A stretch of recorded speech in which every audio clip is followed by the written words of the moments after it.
This is Grapplers Talk.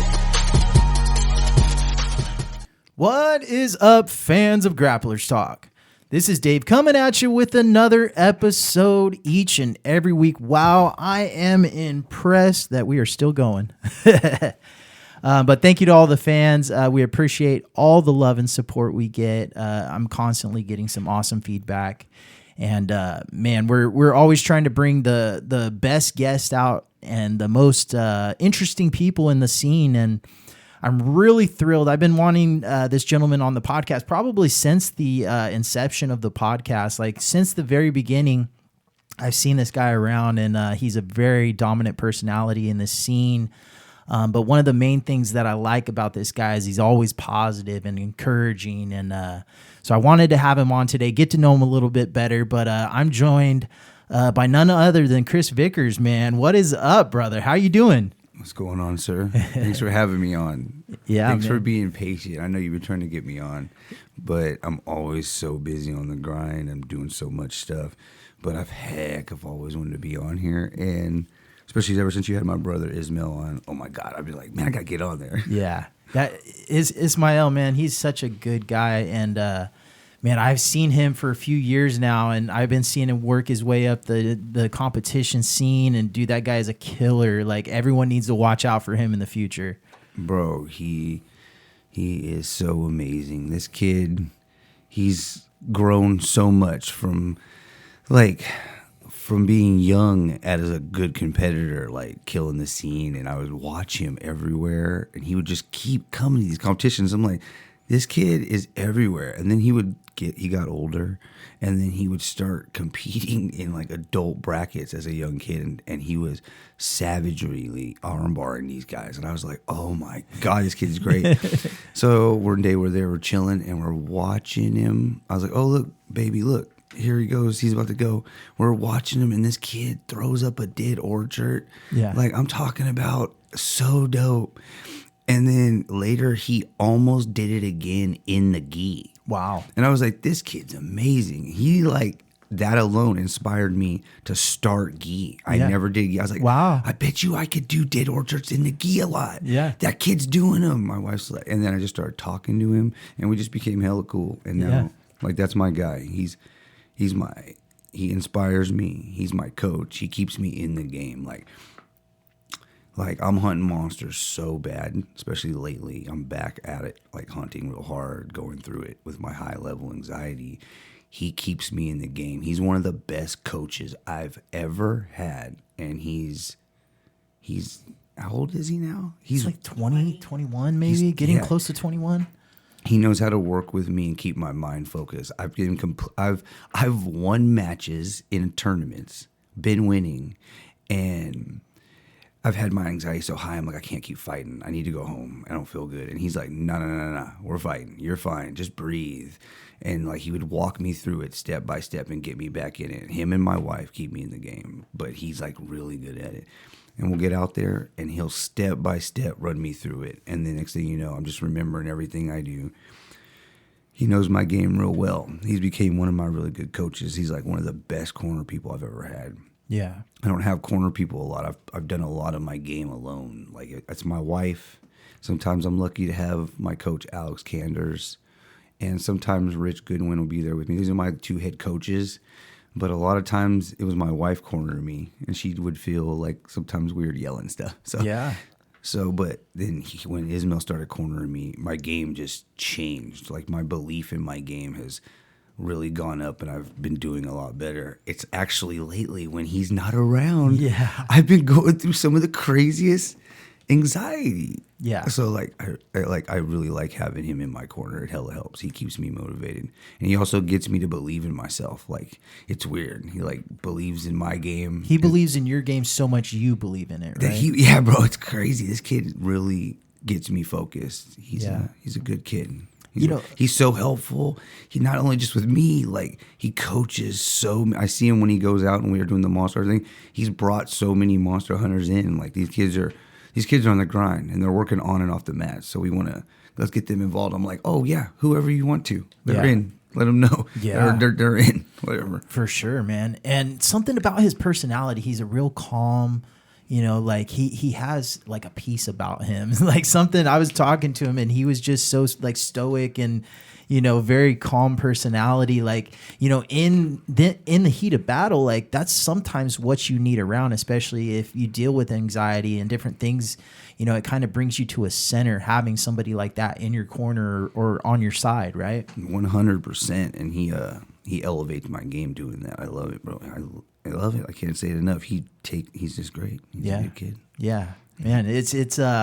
I know for a fact we're gonna see this guy for a very long time in the jiu-jitsu scene and probably on the big stages one day. Like if he sticks with it and it's up to him, right? His focus is no joke. We call him the Taskmaster, like from Marvel. You remember Marvel, the Taskmaster? Yeah.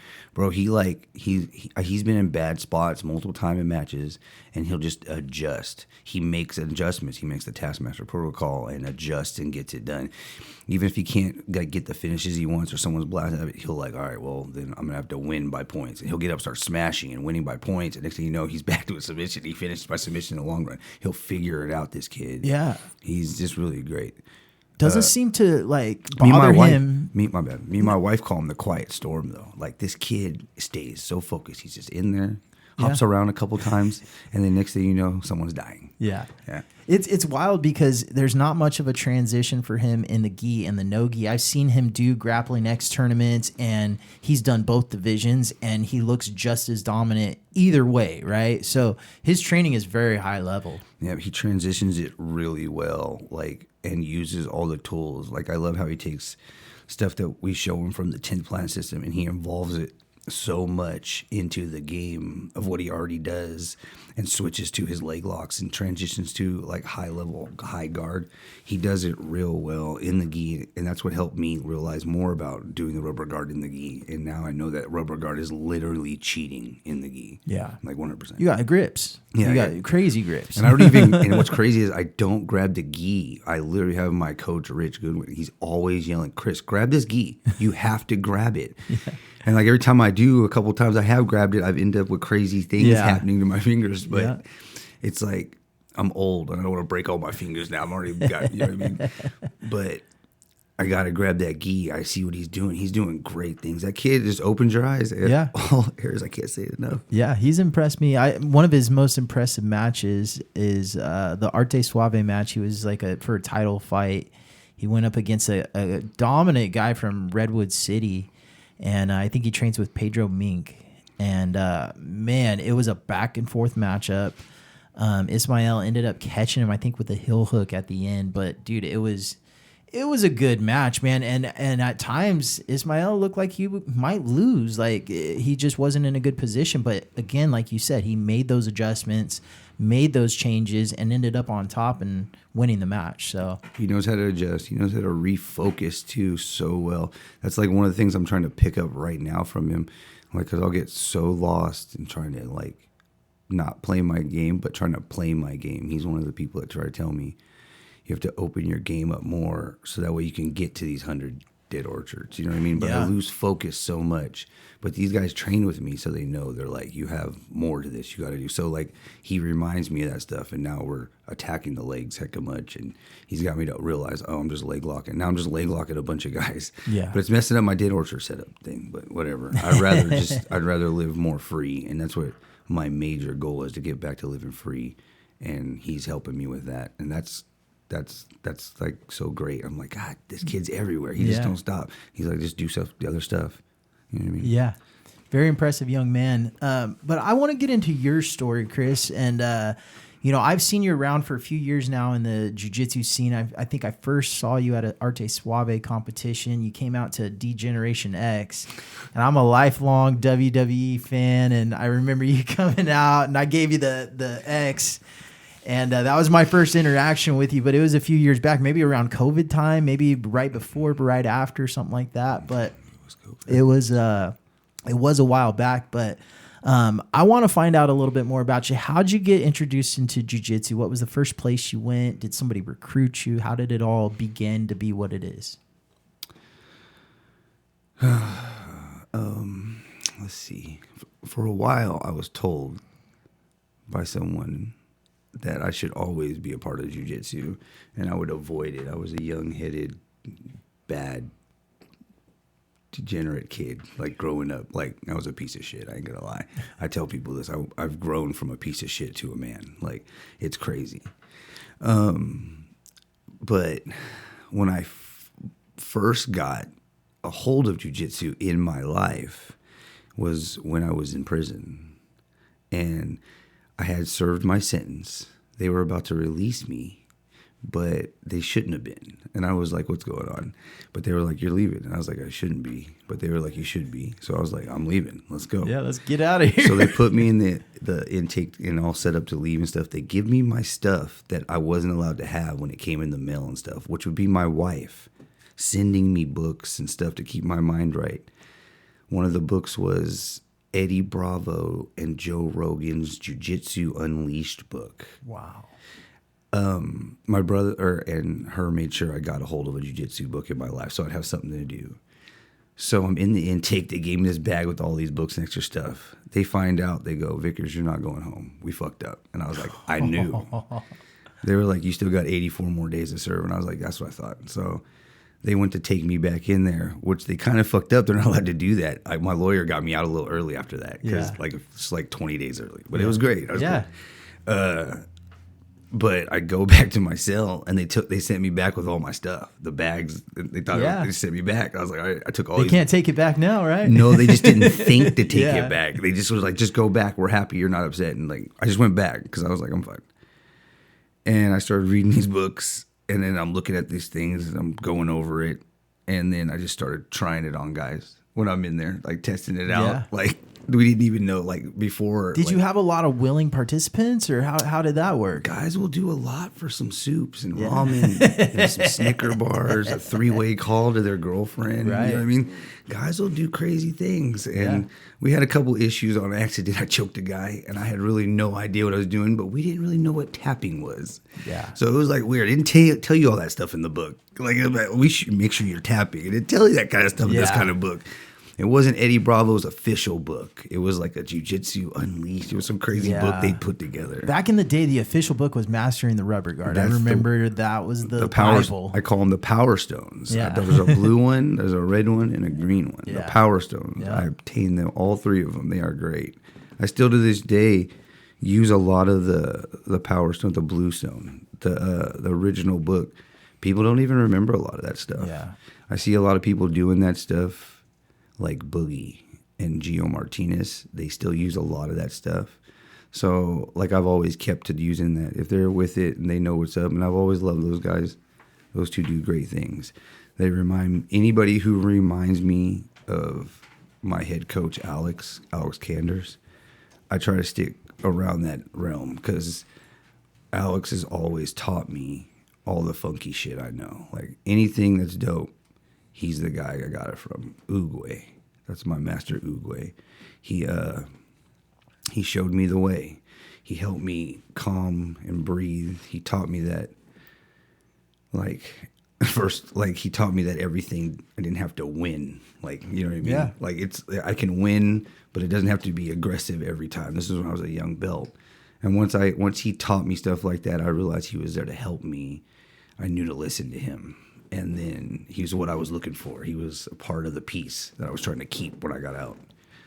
And he showed me all the things that I needed to learn on the way to the path to, like, the Dead Orchard and stuff like that. And him and Ricky and Ricardo, these guys, and Corbin. Corbin kept me strong out. Once he got me doing it, I was repping it, and I started doing it. He was like, oh, you should keep doing this. And I was like, is this a really thing? And he's like, it's a thing.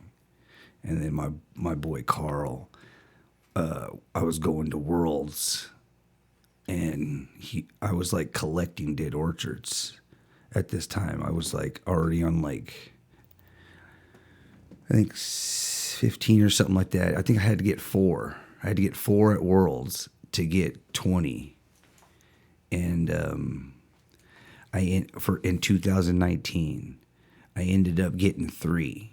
I got 19, and because the guy got him in a Dead Orchard, and he pulled his arm out, and then I finished him in a triangle, and then I was fucking tripping. Yeah. I was like, damn, I forgot. Yeah. I blew it. But it is what it is. We still we won worlds and got the title. So like I was happy, but Carl was there for me to remind me. He was like, bro, you still did this. You got 19 of these fuckers hella fast.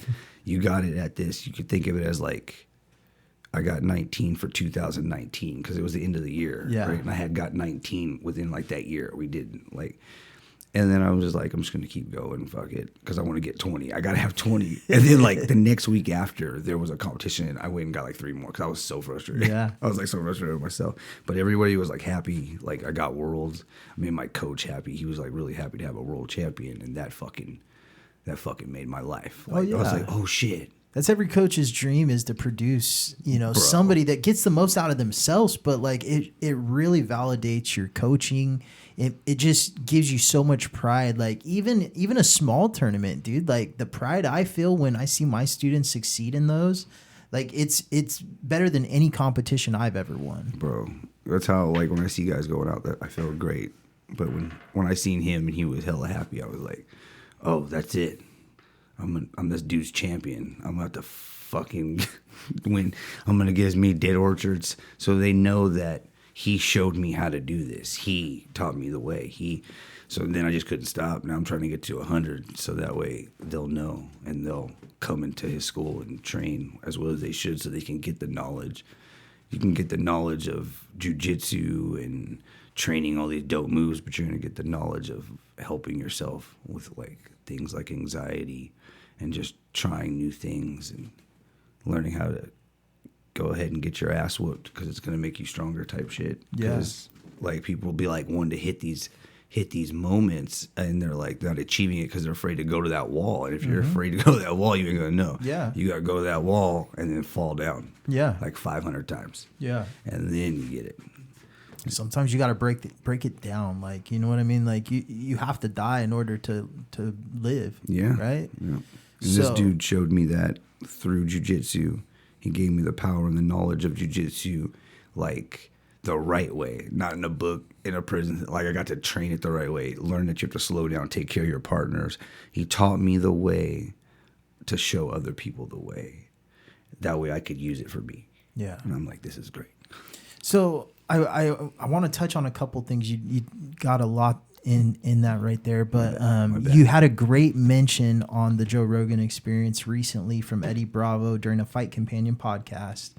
They were talking about the dead orchard, ironically, and he's like, man, I got a guy out in California who's hitting these things like crazy. I think he's got 70 something dead orchards and he's going on, right? And everyone's like, wow, who's that? And Chris Vickers, man. And so having that kind of acknowledgement, like on a big stage like that, like the big dog, the grandmaster, Eddie Bravo is talking about shit in very good light. So that's got to be something that makes you pretty proud, right? Yeah, it's really good. I enjoy it because Alex and like Ismail's dad, Joe, these guys and my wife, they like take care of me. They get me out there on the scene. They try to promote me when like I wasn't into that. Yeah. So they were right. All that was right. I should have been putting it out there and getting it out there because it does help and it makes them happy. So it makes me really happy. Like that's really cool. Like I thought it was cool. I don't know what to say. Like I'm not into that as much. You know what I mean? Yeah. But I did find it cool that Brendan Schaub called me the Dead Orchard King. And I love that guy, bro. That guy's awesome.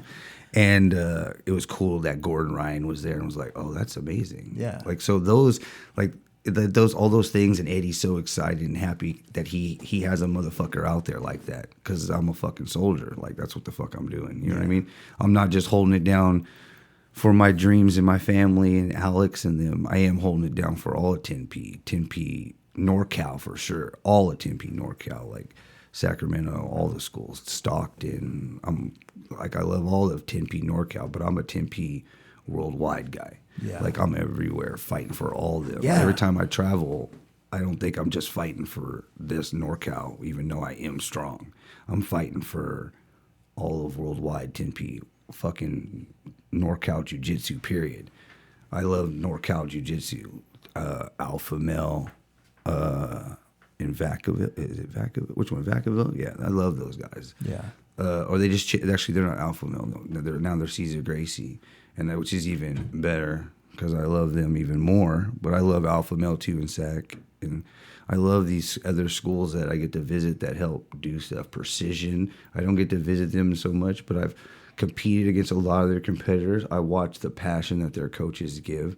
And I know what kind of academy they're fucking with. I love that. No, it's a great gym, great school. So NorCal gyms all around. I just if there were don't get it twisted. There's some wrong ones. Yeah. But nothing's perfect. But there's a lot of NorCal gyms that are working their butts off. I feel like NorCal is a really dominant scene in jiu-jitsu and MMA. It always has been, and this predates the Diaz brothers. Like, if you know the history of this area, like, we had a guy named Steve Heath that fought Chuck Liddell back in the day, and we had guys that were fighting 4 times in a night in Stockton events underground, with Gracie's there. Like, I mean, it's been a deep scene here for a very long time in this area. I was with my brother one time. I was pushing some weight. We were doing some things, and he was into the jiu-jitsu thing that was going on there because that's why I went, because he was there, and I knew I was going to get some sales and make some money. We're there, and I think it was David Terrell. Yeah. That dude's been putting it on for a minute, bro. Almost killing 25 people. years. But before he was in the UFC, bro, he's been holding down NorCal forever. In fact, his school's NorCal Fighter. Yeah. He holds it down. He's the definition of it. Yeah. NorCal Jiu-Jitsu's been going down forever, like holding it down strong, and people try to act like it's not. They try to completely put NorCal to the side. They act like, I'm not trying to say it all comes from SoCal, but they act like it comes from other areas, or it can only come from other countries traditionally. All these weird things they try to do. I'm like, jiu-jitsu's jiu-jitsu, baby. It's everywhere, and it can be strong. It's all in the development of how it gets done, who's working together, who's really trying to enjoy jiu-jitsu and not just try to light it on fire. Yeah. You're trying to light jiu-jitsu on fire is wasting your time. Yeah. It's it's wild. Dave Terrell, you brought him up. He's been a legend for many, many years, but a lot of people don't realize, he's Caesar Gracie's first black belt. Back in the day, Nick and Nate and none of those guys, my sensei, Eric Shingu, he spent a lot of time with Dave Terrell, and the stories I've heard, no one could touch Dave in the room. Dave was just heads and tails. He was the best guy, Yeah, he took on 3 dudes that night. Yeah. Or that afternoon or whatever the fuck I was watching. He took on 3 dudes, and he looked like he was wasting his time. Yeah. They paid him, and that's all that matters, right? But he killed it. He crushed it. And then later on, I remember seeing him in the UFC, and I was like, this motherfucker's killing people with this thing now. And his UFC run, it was no joke. He fought guys like Matt Lindland, Evan Tanner, the late Evan Tanner. Bro. He fought a series, and I think it was 1 or 2 fights, and then he had a title fight for 85. Yeah. So, it's back then, it wasn't that easy to get to the UFC, and then once you got there to get a title shot, it was almost impossible. So NorCal Jiu-Jitsu, though, comes out of guys like that, and there's a couple others that, there's a bunch of motherfuckers. It's really strong. So when people think it's not, I'm like, you're foolish. So when they run into guys, I don't care how old I am. I'm old and I get exhausted real fast and my anxiety's super high and stuff like that. But when these young dudes think they're just going to come in and destroy me, I'm like, bro, I'm old, but that's one of those things where you're old and you're wise. Yeah. So if you're patient enough, you're going to catch one of these motherfuckers doing their cartwheels and all that shit they like to do. So they keep doing it and they're like, oh, I just cartwheeled into a dead orchard. I was like, yeah, you did that. Thank you. Because I'm old and I don't want to chase you. So it's bro, that you just got to do the work and be a savage. And then coming out of NorCal, you could take that shit anywhere. You could take it to everyone's like, you think I can go to ADCC? I'm like, yeah, you can. Especially these young ones, and they go to ADCC and they're like, I won 4 matches, but I lost in the finals. I was like, that's fucking great. Yeah. Are you your first time? I was like, bro, that's fucking great. Bro, I lost. What are you talking about? I was like, how'd your matches go? Oh man, I submitted 2 of them. I won 1 on points. I never even scored that many points. I'm like, did you? And they're like, oh, is this good? I'm like, this is fucking outrageous for your first time. Some of them it's my first competition. I had a guy from New Creations, a kid. he was like 16. He was supposed to be in like the younger brackets. He signed up for the adult brackets on accident with no real experience. Yeah. 3 months training. Went to ADCCC, fought in 3 matches and won 2 of them, and then lost the other one because he ran into a kid that was really training for ADCC. Wow. Really training for ADCC, and he was like distraught at first, but then he realized he was like, "This was great. I've done this." And I had to point. I was like, "Bro, I've been training with guys for years. Yeah. I don't even see half them ever. I don't even see none of these guys at ADCC. Yeah. There's like the ones that I know that like Ismail, the guys that come, like you see guys that you see in other competitions, but like I got like training partners at 6 different schools, 3 I coach at, and I don't see more than half of them at every school, like more than half, even here. Like, you know what I mean? Yeah. A lot of them are the kids too. These kids are savages. It's wild how good kids jiu-jitsu has gotten over the past 5-6 years, man. Like when I first started, there was very few kids programs, few and far between, right? And the kids that would train, they'd more than likely train with the adults. They'd sit in on the adult classes, or maybe there was another kid their size, but it was a lot different. But man, we've seen maybe even longer, maybe over the past 10 years, we've seen this huge growth in the kids jiu-jitsu scene to where these kids are out there doing black belt level moves. The only difference is they're doing them on smaller bodies. It's the greatness within them, bro. They believe in that. Like, you could tell these kids that they can do this stuff as long as they're staying in the boundaries of the rules. Don't cheat. Don't be a poor sport. Don't do none of that stuff. Yeah. Win or lose, you take it on the chin. And they go out there and they believe in that greatness. They're like, oh, it's in there. I'm going to find it. And they go digging. And they put the work in it takes. And I've seen kids do more repetitions on an arm bar than most people will do. Like, you know what I mean? Yeah. During the whole goddamn class. Yeah. No, it's crazy. You get a committed kid that really wants to learn and really gets committed to jiu-jitsu, and man, they get so good so quick. Like, I've had kids, man. There was a young kid I used to train with, and maybe about 14 at the time, but our instructor sent him over to Brazil. He comes back, I think it was a yellow belt, orange belt, something like that at the time. He comes back and he's tapping blue and purple belt adults. Yeah. That's dope for them to go out there and get that kind of experience, because then, let's keep it real, people will be like, oh, that's where real jiu-jitsu comes from. And then when you go out there and you get to experience, and it's actually true, yeah, and you're like, this is great. Yeah. And then you get to take it back and you get to use it, and you're like, hey, I went out there and got that real. Yeah. They were saying it was real. I went out there and got it. It wasn't all like the way I wanted. Yeah. But it was, I got a lot of real. I got some diamonds out of that. Yeah. You come back and you're like, boom. And that's what you try to tell people. It's a lot of the basics. Use the basics. I try to tell people, just keep the pressure. A lot of basics right now. Yeah. I like doing all that dope stuff too. But basics are what's getting it done. You want to be, especially in the last 3 years of learning and paying attention, especially like Masters Worlds in the gi and out the gi, paying attention to a lot. It's just like a lot of the work you're going to put in is great. You're going to do that, but it doesn't come down to always the flying fancy shit, the dead orchards, the Barada Platas, and all that comes down. Right. It comes down to the basics, the work.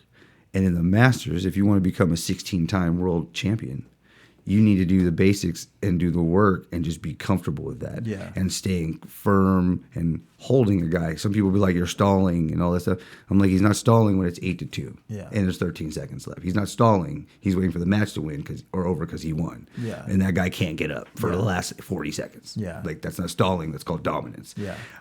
Even though I hate that shit. Yeah. I hate that shit, especially when it's happening to me. I'm like, oh, but it is the truth, and that's what gets it done is the basics. So when you see a lot of champions there's a lot of American champions, there's a lot of Australia, there's everywhere champions now, but you see there still is a lot of high-level Brazilian jiu-jitsu champions in the IBJJF scene because they're still hitting motherfuckers with the basics. Yeah. Even at 64 Yeah. years old. Like, they're getting it done because that's what's helping them. That's how they keep building those championships. It's still a learning lesson, so like it's like focus on that. But you do your fancy stuff, do flying arm bars, Right. all that thing. Save it for the kids, though. Well, if you look at it, ADCC releases like the submission rates, and I think IBJJF might do it too. But I know the top submission in the ADCC is usually Monte Leo or rear naked choke, right? Yeah. And if not that, it's heel hook, it's arm bar, like it's not in the heavyweight divisions. It's a Kimura. It's a Right. high level Kimura. It doesn't matter if it's on their side. They got it from Kimura from a missed sit up sweep. Yep. It's Kimura. They're mounting them. It's Kimura. It's like always the basics. You don't see Dead Orchards on that list typically. You don't see those fancy moves. You don't see twisters on that list every year. You know, it's always basic stuff. And we're gonna work on it. And we're gonna build it up, and eventually, just like how we do, we see it building as it gets threatened more and more, and people are gonna be more wary of it. But like, it's like I tell people, they don't quite see it coming, but you will more and more as people keep doing it, I guess. But it's not like on that high level of what you should be really watching out for. You don't want to get triangled. You could probably always sometimes get out of a dead orchard. You're able to get your arm out, shoulders through, something happens, you know what I mean? But a lot of times you're in a triangle, you're in some real problems. You're in some real fire. You get rolled on top. You can get just the squeeze, the arm bar, the Kimura, the wrist lock, all that stuff's there. It's like a problem. Even the dead orchard, all these things are there too. But it's like you want to get the money when you're at world championships. Yeah. You know what I mean? 100%, man. It's definitely, you want to go for what's going to be the most effective for you. And I mean, it sounds like for you, those Dead Orchards might be the most effective in the game, man. Pulling off close to 100 of them. That's wild. Yeah, we're at, what number? 86. We're at 86 now. We just got 86. So we're trying to get up. I'm trying to get these 100. I'm trying to get these 100 so I can talk to Eddie about a conversation we had a couple years ago. I don't think he remembers. But I'm trying to get this conversation. So I'm trying to get these 100. And then just, I don't know, go down as basically a legend. I can't lie. People have been pointing this out to me for a minute. And I, for years, was like, no, I'm not worried about none of that shit. Like, none of that stuff. But, like, I got little homies, little monster hunters, like Aurelius from New Creations and some of the young students, Alana from 10th Planet, Walnut Creek, when they're like, oh, that's going to be legend. Now I'm like, oh, okay. Now I want to do that. Now, because if they're now you into got something it, to shoot for, yeah, they're hella into it, and they love it so much. And my brother Ismail loves it. He's got quite a few too, right? Yeah. Oh, yeah, bro. We on number. I think he's on 47. I think so. He's on 47. Yeah. He started from the bottom all the way to the top and counting them. At Hunt Monsters, we give him his personal bounty is to get 50 dead orchards because he was trying to get them like right after I did. I was like, let's go. So the deal is if he gets 50 dead orchards, I'm going to give him $500 from Hunt Monsters. Nice. And he's just been climbing. And now I think he's like, oh, he forgot all about that money. He's not even worried about that money. Yeah. Now he feels like, oh, I'm getting better. He's just targeting the number, yeah. Now he's like, I'm getting better at this. And now he's like, got him. Now he's like, oh, I'm dope at this. got him. And he's like, I think I can get 50 all the way. And I was like, bro, I think you could pass me. I'm trying to get him like, bro, you could do it right now. You compete a lot, bro. And he's like, no, you compete more than me. I'm like, no. You could do it. Go ahead. So I'm trying to get him to pass me before I can even get there. Yeah. He can do it. That kid, fuck, man, that kid's amazing. He's got a lot of potential, man. He just hit a mean one, too. Where the ADCC we were at, he got a good one. Oh, man, it was so good. This kid, bro, I can't stop talking about him. He had some real good matches recently. Like one at ADCC he had, like, against one of his homies, which was hard. He hates going against, like, his friend. But he's, like, trying to be focused on getting forward, like, on his goals of being a better competitor on a high level. He wants to be number one. Yeah. So he's like, I understand. And luckily he gets to take on this kid that could be number one himself. Yeah. Jason Wong. I never remember Jason's last name. Jason Wong's awesome. Like, they went to war, these two, and he was able to. I'm talking about they didn't stop. They had my heart running, and I like Jason too. So like, it's cool, right? But like, you're fighting my brother. Like, this is crazy. Yeah. Kill him. Yeah. And they're fighting and going through it, and they're back and forth. Like, he was savage, and then he just catches him and puts him to sleep with 2 seconds left. 0 seconds. Oh, wow. 0? Was it 0? Oh. Puts him to sleep. And I didn't even notice that Jason went out. I was just screaming and yelling, finish that! Like, you know what I mean? And he went out, and then he got up, and I was like, oh my God. My heart was pumping. It was like my favorite fight of the last, like, 2-3 years of my life. And I've been to ADCC and some dope ones, some bangers. Yeah. Boy, at the real ADCC. You know what I mean? We were in Vegas and all that. And this was still my favorite fight so far of the year, was those two boys. They're both amazing. And that's to Jason, too. Like, they're both, fuck, man, it was a hell of a match. Takes two to tango, right? Yeah, they're both going to who's number one without a doubt. My bad. Yeah. No, you're all good. So you brought up something. I want you to kind of explain it a little bit to make me a little bit more educated on it. What's the whole I'm hunting monsters? Like, is it a collective? Is it a club? Like, explain that to us. I'm hunting monsters is me trying to take on the monsters in my mind or in my life, like everyone is. We're all fighting these mini voices in our head. I don't care who you are. That lead to high-level anxiety, which is a monster. Depression, that's a monster. I'm fighting so many of these because I want to be a better dad. When I was a bad piece of shit person, I told myself, I want to be better. I got to stop doing piece of shit things. And I got to be a better person. And when you get when you get your why, which you want your family to be better, it helps you motivate you to go out and kill this shit, kill these problems. I've done that a lot, trying to take on other monsters and problems. But anxiety, like performance anxiety anywhere, I have it real hard. I get it a lot. That's a monster that I'm trying to get under control. Because if I can get that motherfucker under control, I'm pretty sure I could do great things for my family, let alone in jiu-jitsu. Probably the things I really, really want to accomplish, and then probably help my family also. So monster hunting is just like those things. I stopped drinking.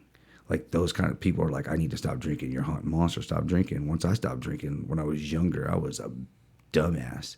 I stopped drinking when I was 20 because I knew I was so bad and on a bad track and drinking since I was young and doing dumb shit when I shouldn't have been.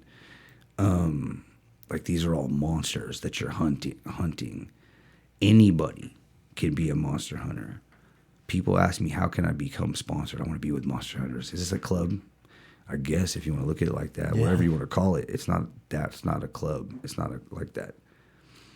Hunting monsters is for anybody. And yes, if you go to Zanko.com and you buy a rash guard, I guess we're going to plug it, and you buy a rash guard, Zanko's going to do their part and put my dream out there, and you can buy a rash guard from them. I ain't going to lie, because I keep it 100. They make the profit. I think I make like $2, something like that. $3, $5 a rash guard maybe? Something like that. They get the bread, but that's the deal. They put it out there for us, and we get to live the dream this way. The more monster hunters I see out there, it lights my life. Every time I see that on their chest. But when I see their name on the back, you put your name on the back that you're out hunting, you become a registered monster hunter with us. Now you're eligible for all bounties. Also, if you put your school logo under your name, your school logo, to let motherfuckers know where you're flying from. You're monster hunters for everybody. You come in, you represent your school. You get a bonus 20% on every bounty you collect. You know what I mean? Who sets the bounties? Me and my wife. Well, I do a lot. It's easy though. It's easy. I'm helping them achieve goals, and then I just throw other bounties out there. Like there's a bounty right now that's still active that all monster hunters are eligible to do. And I think only 3 of them have accomplished it so far, and there's like 48 monster hunters now. Wow. Only 3 of them have accomplished it. All you got to do is wake up every morning and make your bed for 30 days and post it every morning. And post it. That's it. Every time you post it, you get points that goes towards gear. So you get points, and then you can use your points towards buying any gear we have going out. So like that, you get so many, like 5,000 points get you any rash guard and stuff like that. We'll order it from Zanko for you. Yeah. With your name and all that stuff. My wife makes T-shirts. We get like mugs, hats, with all that kind of stuff you need, right? And she's about to drop this catalog that's having like use your points for that kind of stuff, right? While you're out on the hunt, it's having fun. But that's like off the mats, like the kids, if you're in school, college shit. If you're in college, I got guys that are graduating from college stuff. You get points for that. Graduating from college, I'm throwing you 5,000 points. Easy, that's easy. Here you go. Here, and I'm gonna send you a rash guard. Like these are just things. Like these are achievements to unlock, like playing Grand Theft Auto. Yeah. You know what I mean? Yeah. Things for them to do.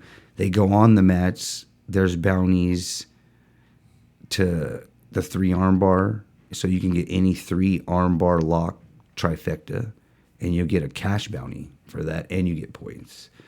there's just like things for them to do to keep their mind busy, like that kind of stuff. But monster hunting is for everybody, whoever you are. All you got to do is believe in yourself enough, buy a rash guard, and put your name on it. Represent your school.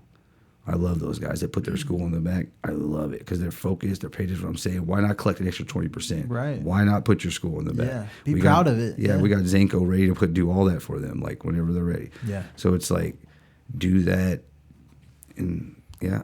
How did it develop to what it is now? Like, I mean, obviously it probably started with an idea, but like, were there people coming up to you wanting to be a part of this, wanting to join this, or? I was up, like, I was the fourth quarter that I think that drew everybody. I break things down in a quarter in a day. It can go for the month, the week, whatever you want to look at, because I look at it, all of them. But it was in the fourth quarter I noticed that I was getting a lot of views. People were watching. It was weird. Like, I'd wake up this morning like, oh, man, people are always watching the one I post in the fourth quarter because it's late at night. I would probably start grinding, and they would see like the first post I post in the morning because I had just got to work at 4 a.m. So I'd post something to get people to wake up and get grinding. Like, motherfucker, you're late. You know what I mean? Get started. Like, you know what I mean? Because that guy Jocko would always be posting his fucking watch. And I'd be like, I love this fucking with the shit. Sweat on the ground. I love already. this shit, right? So I'd be like, all right, we got to get these guys going too. Whatever we can do to help. We got to help Jocko's movement of getting motherfuckers up. We got to help motivate these people. So this is great. Like, so I'd be showing all the morning stuff, and I think it was by the time they all were keep going, come back to Instagram or whatever the hell where they were at, and they would see that I was still up grinding in the fourth quarter, which I called from 12 to like 2 a.m. because I normally would go to sleep around like 2:20. Just depends on how many joints I can get in me. You know what I mean? Like how high am I getting? And am I getting a workout in? I'm pumping something. How tired am I gonna make myself? Because I just have high level anxiety. I'm up late, and it just is what it is. The grind don't stop, and people understand when you're trying to fucking succeed, man. Yeah, dude, it's crazy. Just don't stop until you just got no more energy to where you have to fuel up. Your body's like. So I'd go to sleep around like 2:11 and then wake up at like 3:45. Like sometimes I'd only sleep for like an hour and a half a day. Yeah. But I've been getting better at that stuff. I sleep almost like 4 or 5 hours now sometimes. I've trained that, especially in the like last 2 years. I've been training sleeping now. I'm trying to get more sleep. I realize it helps. But it was the fourth quarter that everybody loved, and that's where I think I started getting a lot of attention. Like, this dude, what's this monster hunter? What's this dude doing at late night? Is he out hunting shit? What's going on? They started asking me questions, and they started realizing. And then the real ones started getting it, and then it starts getting passed on. And then my wife turned it into an official logo when she was like making the Dead Orchard apple for me. So she designs everything, does all of it, and we just got it started, kept it going. Yeah. And it's like, I'm Hunting Monsters is the logo. Now we use the Apple logo as a certain part of the division of it because people do Dead Orchards and are into stuff like that. So it's like a division. And then we have like certain different areas like for I'm Hunting Monsters so people can like enjoy what parts they like. How do you communicate with everyone? I message them. They message us through on Instagram and stuff like that because that's another thing that I'm Hunting Monsters was doing. At one point, like I was up late. And I'd be messaging people. They'd be asking me what's going on, talking to me about stuff. And then like I put on the Instagram one time that if you need someone to talk to, you can message me because I had a homie kill himself. Yeah. And I was like, if you call me, and I was just ranting because I was hella sad. Yeah. But I was like, you call me. I don't give a fuck who you are. I don't even fucking know you. You call me before you go blowing your fucking head off. You call me before you go jumping. Right. You know what I mean? Don't jump without talking to me. And my wife would answer messages sometimes, like, baby, you should talk to this person. And then start talking to them. We'd do whatever we could until we got in trouble on Instagram. They were like, you can't do stuff like that on here. And I was like, why? And then they were like, no. Because it's like, I forgot what they said.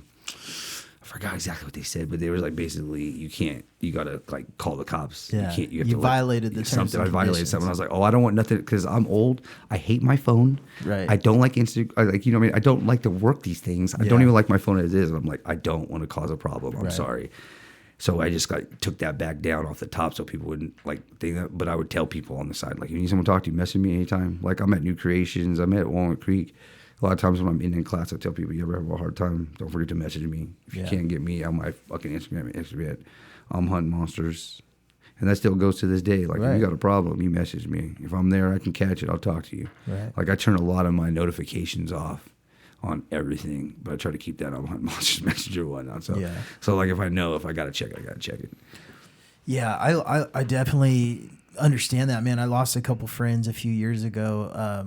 I want to say it was like 2 or 3 people the same year, and all young men. And I was just like, dude, I have way too many friends that this is happening to, or even acquaintances, whatever you want to call them, right? People I know, people that have been in my life.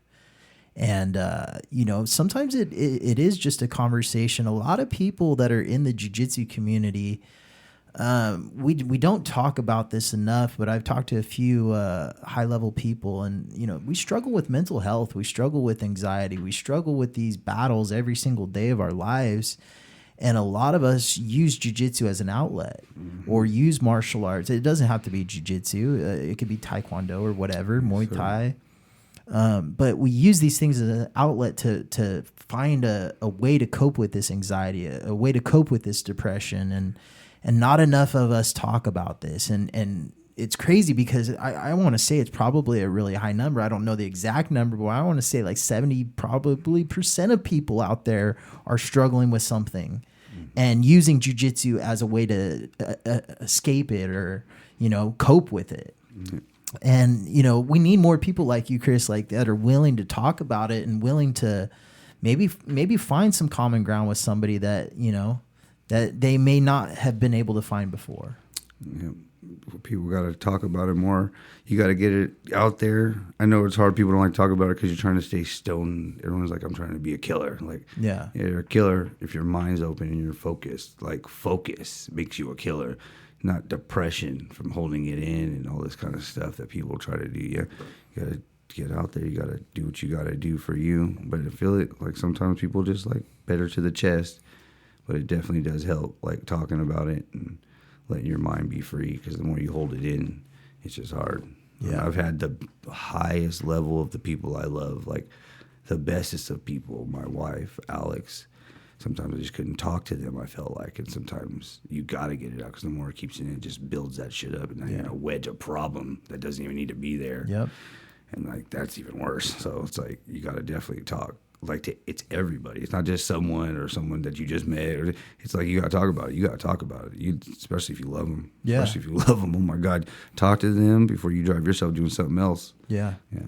Yeah. It definitely can make a big difference. One of the another things, like for me, I tell people, like a lot of people know about, is another thing that started me in jiu-jitsu. The other thing I want to tell you is that I fell in an elevator in San Francisco on a working job when I worked for a moving company, and I fell from like the 9th floor. I fell from the 9th floor to the 7th and was stuck in between the 7th and 6th floor. I was losing my mind. In this old fucking elevator. I was fucking pissed. In the Tenderloin. In the Tenderloin, yeah, bro. I was pissed, bro. I'm looking at this thing now in the elevator while I'm fucking sitting there waiting for someone to help me. Looking at this thing that said it was hella expired from like 3 years ago. That I didn't even check it in. I was like, oh my God, I'm gonna die. This is it. So like, I hear this noise in my head of the fucking elevator. Like, I hear it. You're like on the inside of the elevator? Yeah, I was in there by myself with a piece that I was moving. Yeah. Oh, shit. And I was scared to death. And so I got out. They got me out. The fire department stuff. That's like everyone's worst nightmare. Bro, I never thought some shit like this would happen to me, bro. This is like when I was like, this is when I thought I was like a gangster. Like, you know what I mean? I was like, I'm tough. I can handle any accident. That's just not happening to me. Like, you know what I mean? That shit could happen to anybody, dog. Yeah. Anybody. You don't even know what's going to happen. Yeah. And when they got me out, I'm scared to death. I was like, dude, my God. So they get me out. They got me sitting outside, and I'm sitting on the curb. We're just sitting, literally 2 minutes of me sitting on this curb. I'm sitting out there for 2, maybe 5 minutes max. And this fucking elevator fell and crashed and hits the bottom of this thing, and it just destroys my God, this elevator. And I'm like, oh my God. So I always think about that kind of stuff, and I have high level anxiety. So now I'm trying to find my boys, and everybody's trying to help me out with go to jiu-jitsu, get it in. My wife's like, you should start jiu-jitsu. I found a 10th planet. It says because I wanted to go visit this 10th Planet thing. I had this book. So we were going to go to LA. And she was like, I found a 10th Planet, Denny Procopos. He had a 10th Planet in San Francisco. And I was going to go out there. He was Eddie's first black belt, right? Eddie's first black belt, the 10P NorCal God, Denny Procopos. And that guy is crazy online, bro. I started following him, and he's entertaining. He is. He's something else, Denny. He's a special case, but I love him, bro. You gotta love your guys for who they are, no matter what. We're all hunting monsters. Yeah.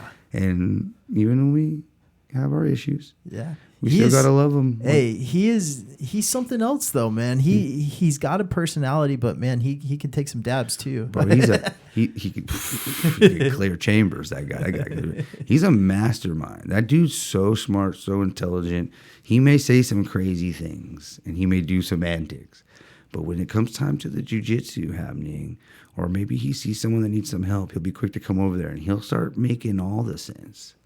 All the magic happens, and you're like, oh, fuck, this is where Alex knows this shit from. Yeah. Oh, shit. And then you start trying to pick Denny's mind, you start trying to pick it, and then he wanders off, and you're like, oh, no.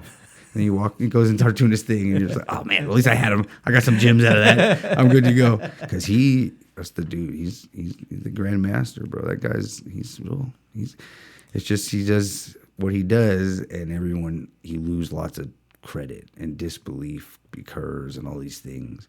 But we live our lives, we know us, and we decide the decisions we're making.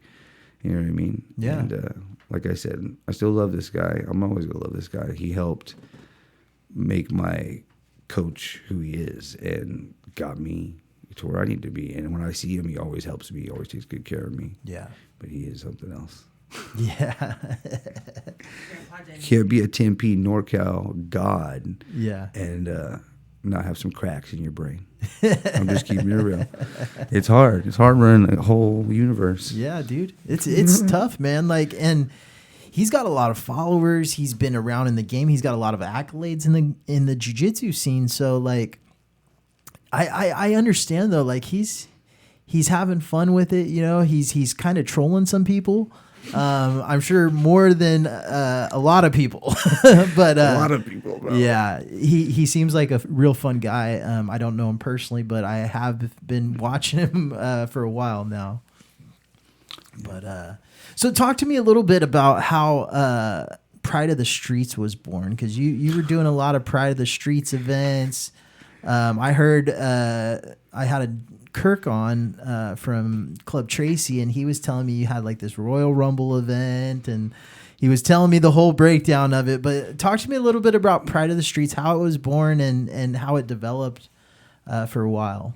Yeah, Kirk knows what's up. Shout out to Kirk. That's fucking big dog. He could have, well, once they jumped on him and got him out. It was hard. Yeah, but he could have done a lot, bro. Like if he was getting some people, like he was on it. But you want like new Pride, like updated Pride of the Streets or the original? Let's talk about the original first. How that got started. You guys were posting them on YouTube for a while. Pride of the Streets is originally in the backyards in the meadows in Pittsburgh in the trailer park.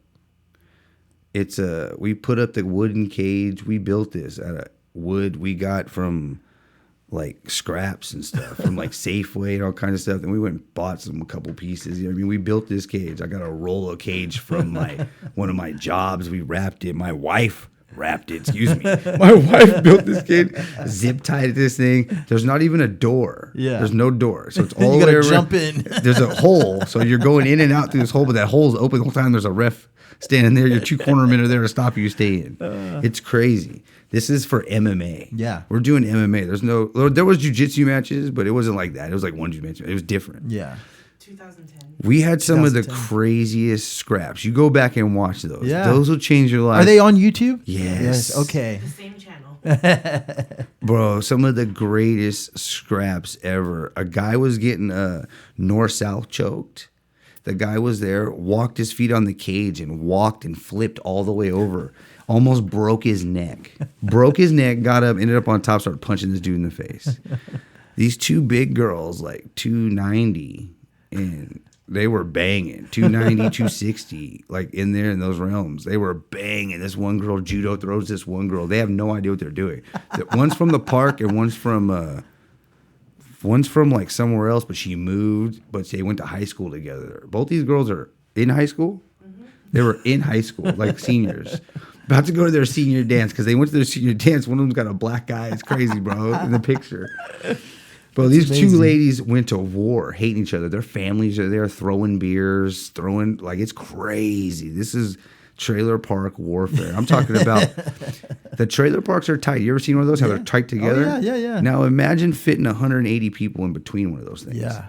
They were all around this trailer. We're all up in there. People in the other trailers jumping over, looking. The whole Standing up goddamn top, park I'm is sure. lit. The cops are driving around, trying to find out if it's a problem or if it's an accident. Where they see a lot of people. Every time, like twice we did it. The cop comes around when they first got there, and we just stopped the music, and everyone started singing "Happy Birthday." And the cops just moved on, like, oh, that's a fucking birthday. Jesus Christ.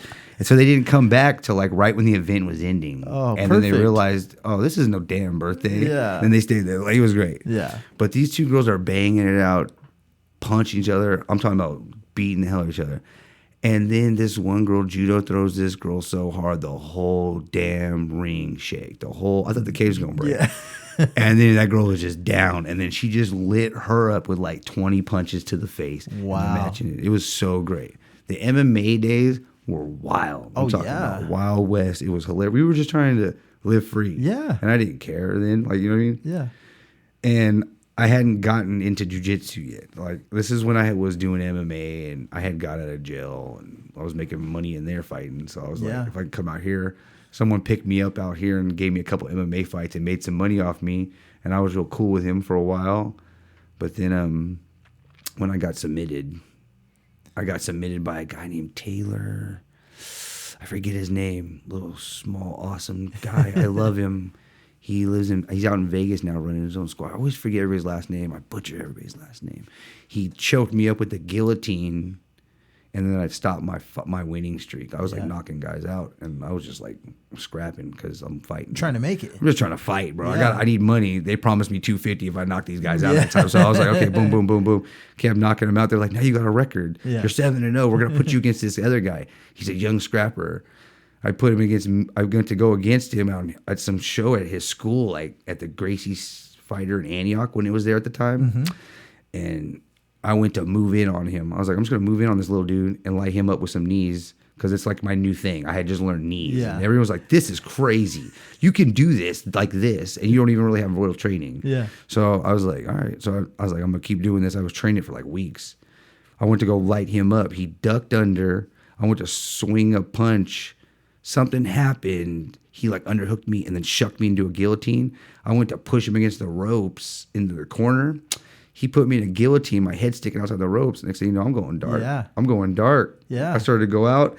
I damn near think I went out, but I was going out. And all I remember is right when I'm going out, they're like, tap on the opponent if you need to be released. So I was like, okay. I remembered it. I had never had to use it. Yeah. So I was like, right when I was going out, I was like, oh, I think it's time for that thing. Yeah. So right when I barely got my hand up, luckily that dude Taylor was so chill, so cool, because his whole family's there. It's about him, bro. Yeah. He's the main guy. He's so cool and took care of me, helped me out. They let me out. And I was like, oh. And then I did another match after that, and then I was beating some dude's ass. I was too far in his guard, punching him. I thought I damn near knocked him out. And I looked for a second. He threw me in a triangle. Yeah. And then he cut the angle and I finished me. And I was like, damn, I should probably learn some of this jiu-jitsu stuff so I can, like one of my guys, he wasn't like my coach, but he would help me every now and then. But he was more like a promoter that made money off me. Yeah. And he was like, yeah, you might want to try to learn some wrestling or some of that jiu-jitsu stuff that's going on right now. I was like, all right, you know what? It's been too long. I got to do something. I got to try this. This is it. Right. So then I went and started doing jiu-jitsu with Alex. Oh, so when I was going to Denny, on my way to Denny to SF, my wife found another one in Walnut Creek, which is super close. Yeah. So I got linked up with Alex, and that's how it started. I remember that's when I was having real anxiety, and my memory problem was real bad.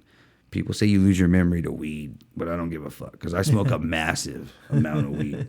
But I smoke a massive amount of weed because I feel like it helps me and I remember stuff more. Like it's been like jiu-jitsu and my weed game has brought it's helping me a lot more. I can't remember everything because I'm old, but you know what I mean? But I remember going to Alex, like, I remember telling Alex, like, I'm literally trying, I could probably do good things over there with you. And you could probably help me, but I have the Dory thing. I forget within like fucking 2 minutes. Like you're going to have to keep on just beating it into me and working with me because I'm a fucking case. I was like, I'm a real piece of shit that's just trying to do better. And this dude is just so amazed. He's like, come on in, bro. I'll be waiting for you. I came in and he just treated me like that. I told him the same exact thing. I was like, I want you to know what I'm saying, bro. Yeah. I'm a really bad person, but I'm trying to control it. And I was like, I'll do whatever I can to keep that shit from coming here. Like, anytime I was ever upset, I would never go there. But then it got to points where I was having hard days. And he was like, come here so we can train. And, like, when I was having a hard time, he would come. When he wasn't or like, he would come out and train with me. Even when he was helping someone, he would try to, like, finish with them and make sure he came and rolled with me. Yeah. Like, because he knew that him whooping my ass made me feel better. It was just like a thing. Yeah. And I think in a way he was like glad to have me. Because now he can like, I can whoop this kid up. He's not going to get mad. This is great. But I think after a while. He's going to keep coming back for more. And then I think more and more he realized, I think this guy told me he was older. Yeah. And then he realized like I was old and like I'm his age. Yeah. I'm like literally like a year older than him, I think. Yeah. Like, so like he was like, this is going to work out. And I just kept coming back. And he just kept beating my ass and helping me out. Yeah. And were you like addicted like right away? Like, you know, obviously you're getting into it, but I mean, was it an instant like addiction or did it take a little while, maybe 6 months, a year down the road? Yeah, I was addicted. You get addicted. I got addicted so much that the promoters and like these MMA guys, Tachi Palace, some of these cats were like, you have fights that we're trying to get you going. Don't let that shake you just because you got shook. You can still do your thing. And I was like, oh, I'm done. I'm trying to learn this for sure before I come back. So when I got with Alex and I started training, I was so addicted. But I had the mindset like one day I'm going back. But that was like 2016. And then I just kept doing jiu-jitsu. And I found I could be a world champion in jiu-jitsu. And I just really loved it so much. And I liked spending time in the environment. It was like weird. Like I'm from Pittsburgh. And I grew up in Antioch. Like, these are crazy places. These are savage. You got to learn how to be a savage. You go to Walnut Creek, and they were like, you don't go to Walnut Creek. That's where prissy people are. Yeah. And that's where stuck up people are. That's where we went to rob. And that's why I stole, like, lots of cars when I was younger from Walnut Creek. Like, I'm sorry. I'm just keeping it real. Like, I'm just keeping it real. So it was like, you don't go there. But it was so shocking, surprising how much I fell in love with the environment in Walnut Creek to go be comfortable there. And like it was helping my soul so much, like with that. And I got to go get my ass whooped, and that was helping. Like, so all that kind of stuff was like, this is crazy. Yeah. In Walnut Creek, who knows? So I was like, this is my best kept secret. Full circle. This is my best kept secret. I'm not telling none of these motherfuckers about this. Yeah. You know what I mean? So I just kept it to myself. Kept going to walk. Everybody's like, where are you going? I'll be back. I'm sure. Yeah. And next thing you know, I was addicted. I never went to do no more MMA training. I never did stuff like that. And I would just visit places, but honestly, I just didn't like striking. Or I loved striking in the fact that back in the day when I was doing MMA, I was just like, I went through a lot when I was younger. So I think I liked MMA because I liked getting hit. I liked getting hit. It was weird. There's people out there that they tell me, oh, I want to do MMA. I don't mind getting hit. I love getting hit. Like, what? Like, I don't like getting hit. Like, I mean, shoot. I loved getting hit, and I just loved it. I loved getting kicked. When I started strengthening my shins, I loved that because I loved when guys would kick me. We were doing it. I loved that shit. It was just great. But I realized when I was doing jiu-jitsu, like sometimes when I would get like dizzy and I knew it was from like moments that I had from other striking moments, like that I was chilling in the back after a certain match and I didn't feel right. So I was like, I had a real idea that something was wrong, could have been issued. So I watch WWF wrestling all my life. I love that shit. Yeah. I love that shit. I want to be an entertainer so bad. That's my goal. When I get my anxiety right, I'm going to be the dopest jiu-jitsu entertainer at fucking like 50 years old. It's going to be great. People are going to be amazed. But just give it time. I'm still in the process. But I love wrestling so much that I would love watching all the stories. And then you get to watch all the old the documentaries now, the new ones that they make about all the old wrestlers. Then you also get to see things like the dark side of the ring. Yeah, and things like behind that. Behind the scenes mess that it actually was. And then you find out about CTE and things like that. And you're like, oh, this shit fucked up my favorite guys. Yeah. This fucking destroyed these guys. And then they start talking about some of the stuff that they're talking about, these little interviews that they had of them, what they were going through. And I was like, oh, shit. I had one of them, and I was just like, oh, I don't like that. That could probably get worse for me if I was still getting hit. And I just, that kept that in my mind. I was like, I just don't want to go back. And like 4 years later, they put out this crazy ass movie and a documentaries left and right about CTE. I was like, no, I knew it. That's a real big thing. I'm just too stupid to know what the fuck that shit really is. But it's just like, bro, that's going to be a thing. It turned into a major thing. You're right. It's common in football. It's common in like WWE wrestling and you know, things of that nature. But like, we don't talk about it in MMA. Like, it's like frowned upon, you know. Especially like old school MMA, they never talked. You were in trouble if you talked about that. Your friends would beat your ass. Look at guys like Chuck Liddell, right? And you see him now, and I mean, you hear him talk. And I've been a lifelong Chuck Liddell fan. I love the guy. I met him a couple times. But man, it's like a jumbled mess when you hear him talk nowadays, and you can't help but think like, man, CTE is really prevalent in MMA, like, but no one's talking about it. And you gotta take care of yourself, because all these people who loved you are now laughing at you in videos and posts that they post on fucking thing. Not everybody, because there's a lot of people that love that fool, like you. You're not laughing at him, right? Yeah. But there's a lot of people that are making jokes, and you look at this thing. There's like 500,000 likes, and you're like, that's not funny. Yeah, this ain't funny at all. This guy's bro. Struggling. This dude went through so much for his family. Secondly, to put on a show for everybody. Yeah, that was like his favorite thing. Then he wanted to just get back to him being a savage. So it was like about other people before him. Yeah. Now people are laughing at him, don't even want to help him when he's like stumbling. Yeah. And it's like crazy, bro. And it's like, man, you can't. Well, and then you gotta take care of yourself now, because not everyone will later. Like, I'm blessed to have my wife who's gonna take care of me for life, right? Yeah. But not everyone's gonna. Not everyone has that, you know. A lot of those guys that were fighting back then, you know, you look at guys like Nick Diaz. I don't think he was ever married, you know, like, because he had a career from, you know, 17 years old to his 40s. Shit, that career goes back 13, bro. Like, you know what I'm saying? He was fighting grown men when he was young. I'm talking about fist fights. The jiu-jitsu type fights, bro. But yeah, so like, he never really had a chance to have the whole family and the marriage and all that stuff. Like, he was fighting for a living. And, you know, I mean, it wasn't a easy thing, dude. Like, and you see all these fighters, and nowadays a lot of them that don't have anybody are self-medicating. And, you know, you hear Jason Mayhem Miller, he went through a lot of addiction battles and different things because of the self-medication, you know, from hunting monsters, you know, depression, all the different things he struggled with. So and it was a long road for him. Like, people were like, oh, he's done, laughing at him, doing all this kind of shit. And you got to keep fucking hunting. He's like, well, fuck it. Everybody wrote me off. Everybody's done. He realized, like, I might not be this dope ass MMA star. It's over now, but I need to take care of myself. Yes. I'm tripping. I don't got to put on this stupid antics that I was doing no more. People know me. I'm famous. I can do other things. I have other revenues, but the other things I can make revenue off of. But first thing I need to do is take care of myself. Yeah. Once he did that, now we're about to get greatness. Dude, you see him now, and he looks wonderful. Greatness. He's encouraging. Like, it's like a whole like different Mayhem. Yeah. Like, I met the guy before. This was early 2000s, 2008, right at his peak. He was in the UFC, I believe, at the time, maybe 07, somewhere in there. But he was a jerk. I met him at an event and told him I'm a huge fan, and he was just a complete asshole.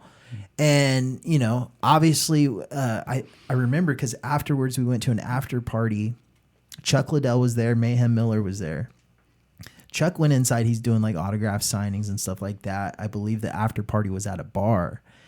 And I remember we were outside, and we look out there, and Mayhem Miller is on top of a car, screaming, hitting his chest like a monkey, like doing all kinds of wild shit. And like, we're like, dude, what is he doing? Like, I'm pretty sure the cops got called like within a few minutes. I'm pretty sure. But like, you see him now and you see where he's at doing media and podcasting and you hear him talking. It's a whole different person, man. I've only seen him a couple of times. And when I have seen him, I'm like, oh, great. Yeah. He made it back. He's doing even better. It's not even that much I've seen him, so I don't know if he's really made it better or doing better. But I bet he's doing seems better. to be, yeah. In his heart, I bet he's doing better. And that's all that fucking matters. Yeah. He's like, I know I'm doing better. Now you're winning. Now you can go do better everywhere else. All out. But yeah, the couple of times I've seen him recently, it was like, cool. I'm glad to see him back. I enjoyed watching him fight. Right. But it wasn't like cool watching people. When people destroy themselves, you're like, Right. damn, that kind of sucks. That's just how it's always been. You've been in high school with a homie, like he was doing too much, and you're like, oh man, I don't want to watch. It's cool when you're being funny, but I don't want to fucking see you. Hey, don't do nothing stupid right now and fall off this building. Right. Like, you know what I mean? Yeah. Like, it's crazy. Like, so, but it's good for him. Like, I'm hella glad to see that dude making it back. I love it. I love to see the comeback. The comeback is so dope when most people, Right. I try to tell people, like, that's when you're hunting monsters the most. When you think you've hit rock bottom, when you think you came from the bottom and you went up and then you went all the way back down. Yeah. Like, and you're fucking, you like, I'm not getting up no more. I'm going to fucking kill myself. I'm going to figure this shit out. I'm just going to sit here until I die. I'm not even going to eat. They say crazy shit. And it's like, all right, good shit. Now get up and let's go. Like, step by step. Just don't be in a rush. You don't need to be a superstar tomorrow. Oh, cool. You want to be a superstar. That's good. Be a superstar one day, but it ain't going to come easy. It's not going to come fast. There's a process. And once you learn that, that's like enjoy the process is one of the best things I've ever heard. I've heard a few I got golden that I love these days, but enjoying the process takes you so far. This Alex would tell me this, like, enjoy the moments, like, enjoy. He wasn't saying that, like the process. And now I get it. He was saying the same thing. Yeah. Enjoy the process. Take it in, Chris. You're like, I was whooping these dudes' asses at white belt. You know who Austin Hart is, right? Yeah. Yeah, because I seen you had him on here, right? Yeah. Austin Hart invented the buggy choke. It was like 2016. I was the first person, I think, to actually get in competition. I remember him saying it because he wanted it noted his record. I was like blurry from almost going out. It was my first ever competition. 3 months in, I go to competition just because they were going to Gracie Worlds, and it said Worlds, and I was like, I get to go. I want to go. I want to go. I want to go. He was like, all right, you want to go? Come with us. So I went. I met him down there. I'm hyped up. It's my first ever fucking real competition. I love this medal I have, this silver medal. I love it. Fucking, I'm hyped up. I'm smashing dudes. And my coaches are so happy. Like, they're outrageous. They can't believe this is happening. Like, this is great. There was like one person there they thought I was going to lose to, and I beat him hell fast. They were like, this is fucking great. They were juiced. I'm living the dream. My wife is having fun. We're on a little vacation. We're living it. It's great. It's like the first time this has happened in a while. My goal is to get on this podium. That little bit of knowing that I was on that podium kind of made me lose focus a little bit instead of getting that gold. Yeah.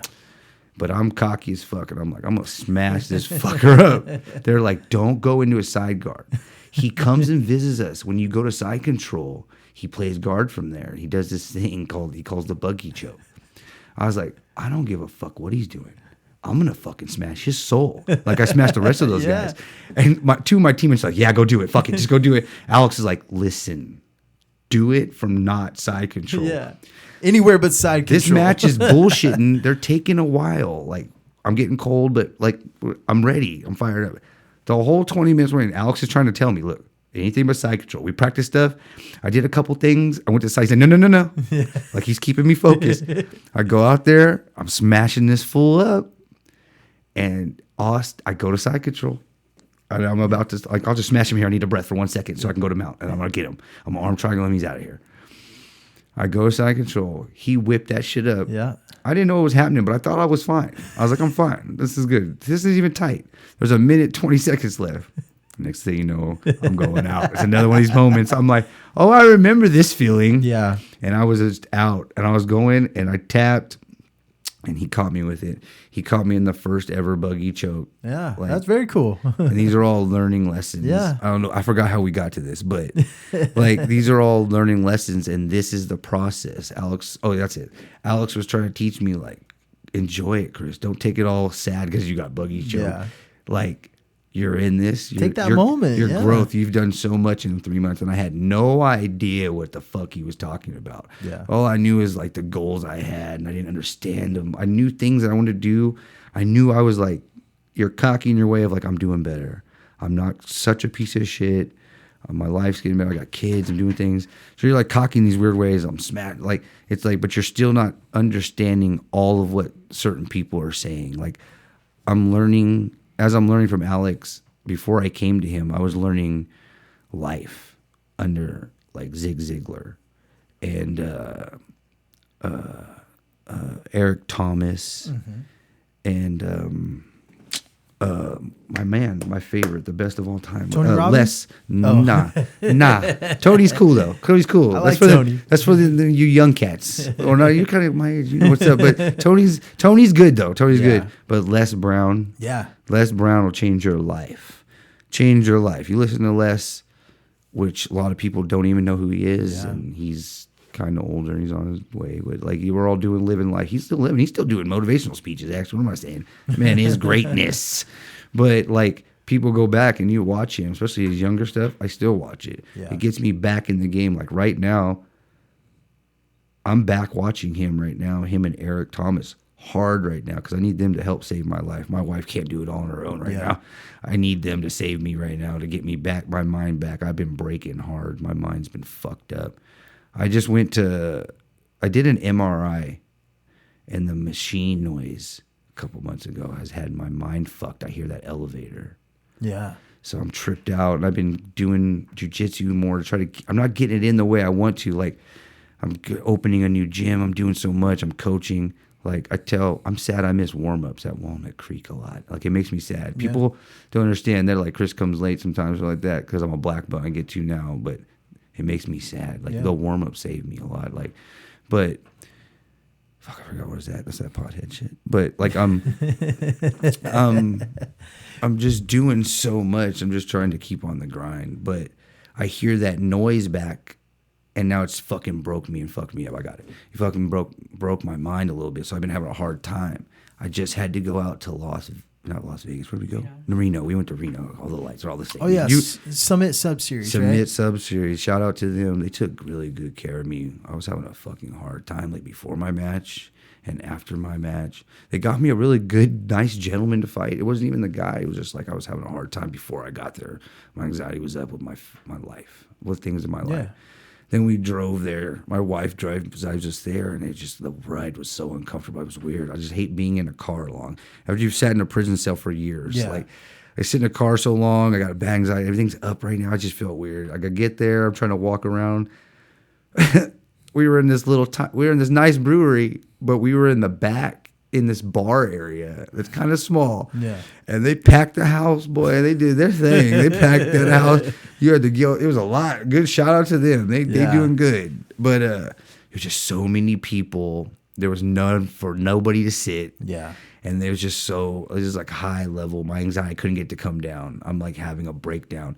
My match comes to start. I was supposed to be like in the back to come out for the entrance. I just walked out from the other side. I was like, I'm here. And just sat there. I was like, I'm ready. You guys ready? Come on, I got to go. He was like, you got to go in the back. I was like, no, I can't do that right now. Like I was having a panic attack before the match was starting. I was like, you should probably start because if not, I just got to go to my car. I got to go. And he was like, are you okay? You don't look right. And I was like, I got to go. Just start this match. We started this match and my game is going slow. I'm going to sit down regardless. And I'm going to play my pace and I'm having anxiety. But they kept standing us up or standing me up. And that kid was a great passing machine. Like he was doing real good. Like I've been running a couple of those kids like that. Matter of fact, Kirk's training partner, Will, yes. We'll get to that one. Bro, that kid is a passing machine. He's a good kid. Yeah. But yeah, we'll get to that. Don't let me forget. But this kid did real good and he wanted to pass. I hear he wanted to pass. He was going to do. So I'm like sitting down like so we can. My anxiety's so high, the quicker you can get to connection to me, we can get to the jiu-jitsu. Yeah. I could probably get something happening, maybe. If not, you're going to win. Like, I don't give a fuck. Yeah. I'm here. I did my part, but I'm going to torture you if I can. Like, right? And every time he started to pass, they stood us up. It was crazy. So I'm just more mind fucked. I'm like, what is going on right now? I was losing my shit. But they would stand us up, and I would just sit back down. Now the show, I think, is getting mad at me because I'm not. And he's -4.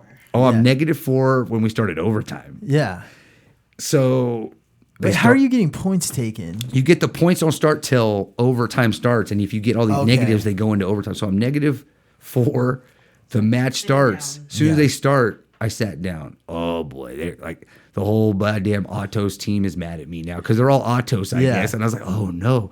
Am I fighting the hometown favorite guy? Yeah. I'm realizing all this at the That whole Summit Sub-Series, I think, is Altos guys. Yeah, now I know now. I Yes. didn't know. I should have put this together because the gentleman that hooked up the show and does all this stuff, he's fucking great. Yes. He's amazing. Yeah. He's 5-star, bro. Yeah. He did some good work. He's doing great. He grabbed me. As soon as I won, I was about to die. He grabbed me and was like, Chris, look at me and breathe. You are not breathing. Breathe. Look at me. I can hear my wife breathe. And I'm like, I just got to go outside. I got to get outside. I'm about to crawl out through hundreds of people or whatever they had. And he's like, no. Look at me and fucking breathe. And I'm like, bro, it was one of the scariest moments of my life. And I had just dead orcharded this guy.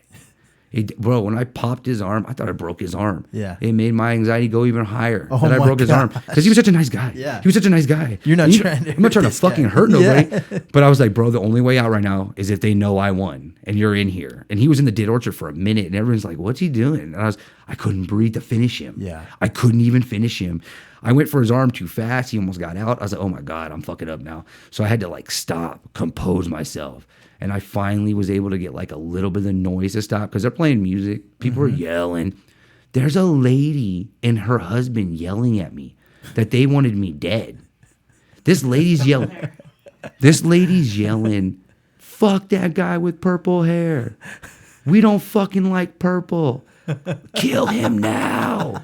Screaming at the top. I'll It's crazy I'll how send you the video. Like wild people get in those kind of situations. Bro, she's screaming. And as soon as I locked him in the door, she's like, oh no, don't you quit. Like she won't stop. My wife looks furious. So I'm like, I want to get this. Yeah. I got to get this for my wife because my wife's going to kill this lady if I don't. It's going to be a war. I was able to, I get a silence moment and I could hear my wife. Go to number 2. You've got him contained. So I go to the next motion, which is the number 2 step of what I want, which is a recontainment. So I recontained him and his arm went back across. I was like, good girl. Yeah. Bro. Yeah. It's good to have your wife. Yeah. Right? So got him back in position. I re-cinched it up with a little extra technique, gave him a little flying cinch up, and was able to lock it in with the read the paper motion that Alex taught me that most don't know. Every time I show people this, they're like, it gets so tight. I'm like, yep. So I teach it a lot of places I go. And he was in there. I knew it. And then I took his arm, and I figured when I extended up, he would tap a little bit, but he didn't. And then that's that moment I was like, all right, bro, they got to know I won so I can get the fuck off these mats because I'm going to throw up on you or I'm going to die. Like, so I just popped and it pop, and I thought it broke and he fell back and I just got up and went to run off. And that's when they grabbed me. And that's that high level anxiety. That's those monsters. This motherfucking monster. I'm not fighting them. Yeah. I'm fighting this monster. It's like a demon that you guys can't see floating around like an evil gargoyle or it switches up on me. Sometimes it's like this evil ass kraken octopus has got me contained. And people are like, why aren't you moving? And I'm like, I don't know. I don't know. I'm just so worried about, and it's like high level performance anxiety. Yeah. Yeah, bro. People like, you have performance anxiety. I'm like, no. I have another level of that. It's another fucking level. It's that for sure, though. Yeah. For sure. But it's another level with it. And it's like, I'm just trying to get that under control. But that monster hunting situation, that's what I mean by that. And that's what my wife and like, that's what Les Brown and Eric Thomas hella helped me with when I listen to them. And I like to go back and listen to the old stuff. And they have new things now, but I feel like it's just it's not as magical because when you listen to the old stuff, it's really good. It makes more sense, and I feel like that sometimes they're trying to rewater it down to make sense for younger cats. Right. And it's like, no. You need to give them the real. Go back to the way you were doing it in their fucking face, telling it how it is. Put your suit and tie back on. Put your ball cap back on. Suit and tie with a ball cap. Whatever the fuck you feel comfortable. Don't try to get special for these motherfuckers. Go back doing what you're doing because it changed. It worked. My life. Yeah. Imagine how many other motherfuckers it changed. Like. Oh yeah. So like that and Ismail and Joe, his dad. Joe is my manager. Most underrated fan of jiu-jitsu out there, man. He knows so many competitors. He could be the host of Grapplers Talk with how much jiu-jitsu knowledge Joe has. Bro, yes. I brought him in. He's now one of our announcers for Pride of the Street. Oh, I just made him one of the new announcers. Very knowledgeable. But he's manager number 2. Calm down. He's manager number 2. My wife's manager number 1, but he's manager number 2. He takes great care of me. Not only does he, like, if you needed a manager, he's the guy. Call him right now, message him, get on him. Like, he doesn't charge you hella shit. He just loves helping fighters. He takes care of them. He gets them the best opportunities, finds them opportunities, asks us if we're willing to go these places. A lot of these places I've been to, like, he tells me about the ADCC in Texas and all that kind of stuff, but he also keeps me up on super matches that are happening that way. Like, if you want to get involved in that, he gets me on Arte Suave, who takes great care of me. Yeah. Arte Suave is, like, one of the most amazing fucking fight shows out there. I love my show a little more, Pride Streets.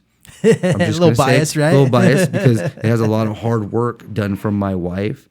But if there was another show out there, Arte's doing their fucking thing. Yeah. They put in the goddamn work.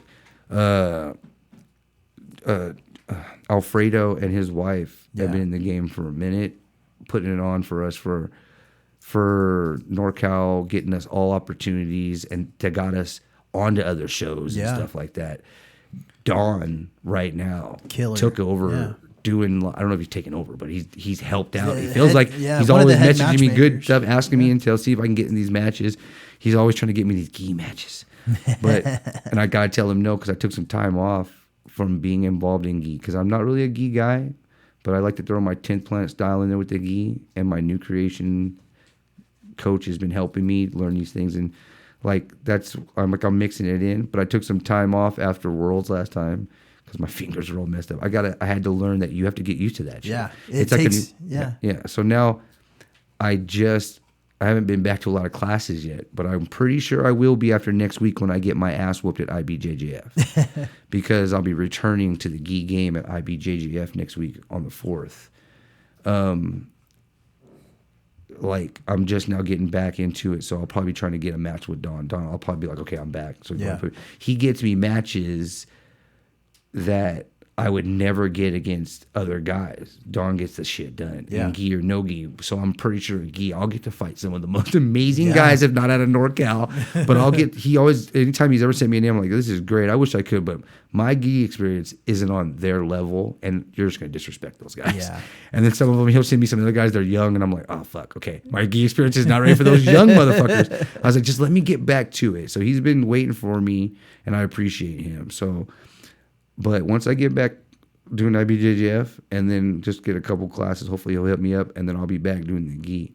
The best part I like about Arte is they let me be me, and they let me wear my Riddler gi. You ever seen the Riddler?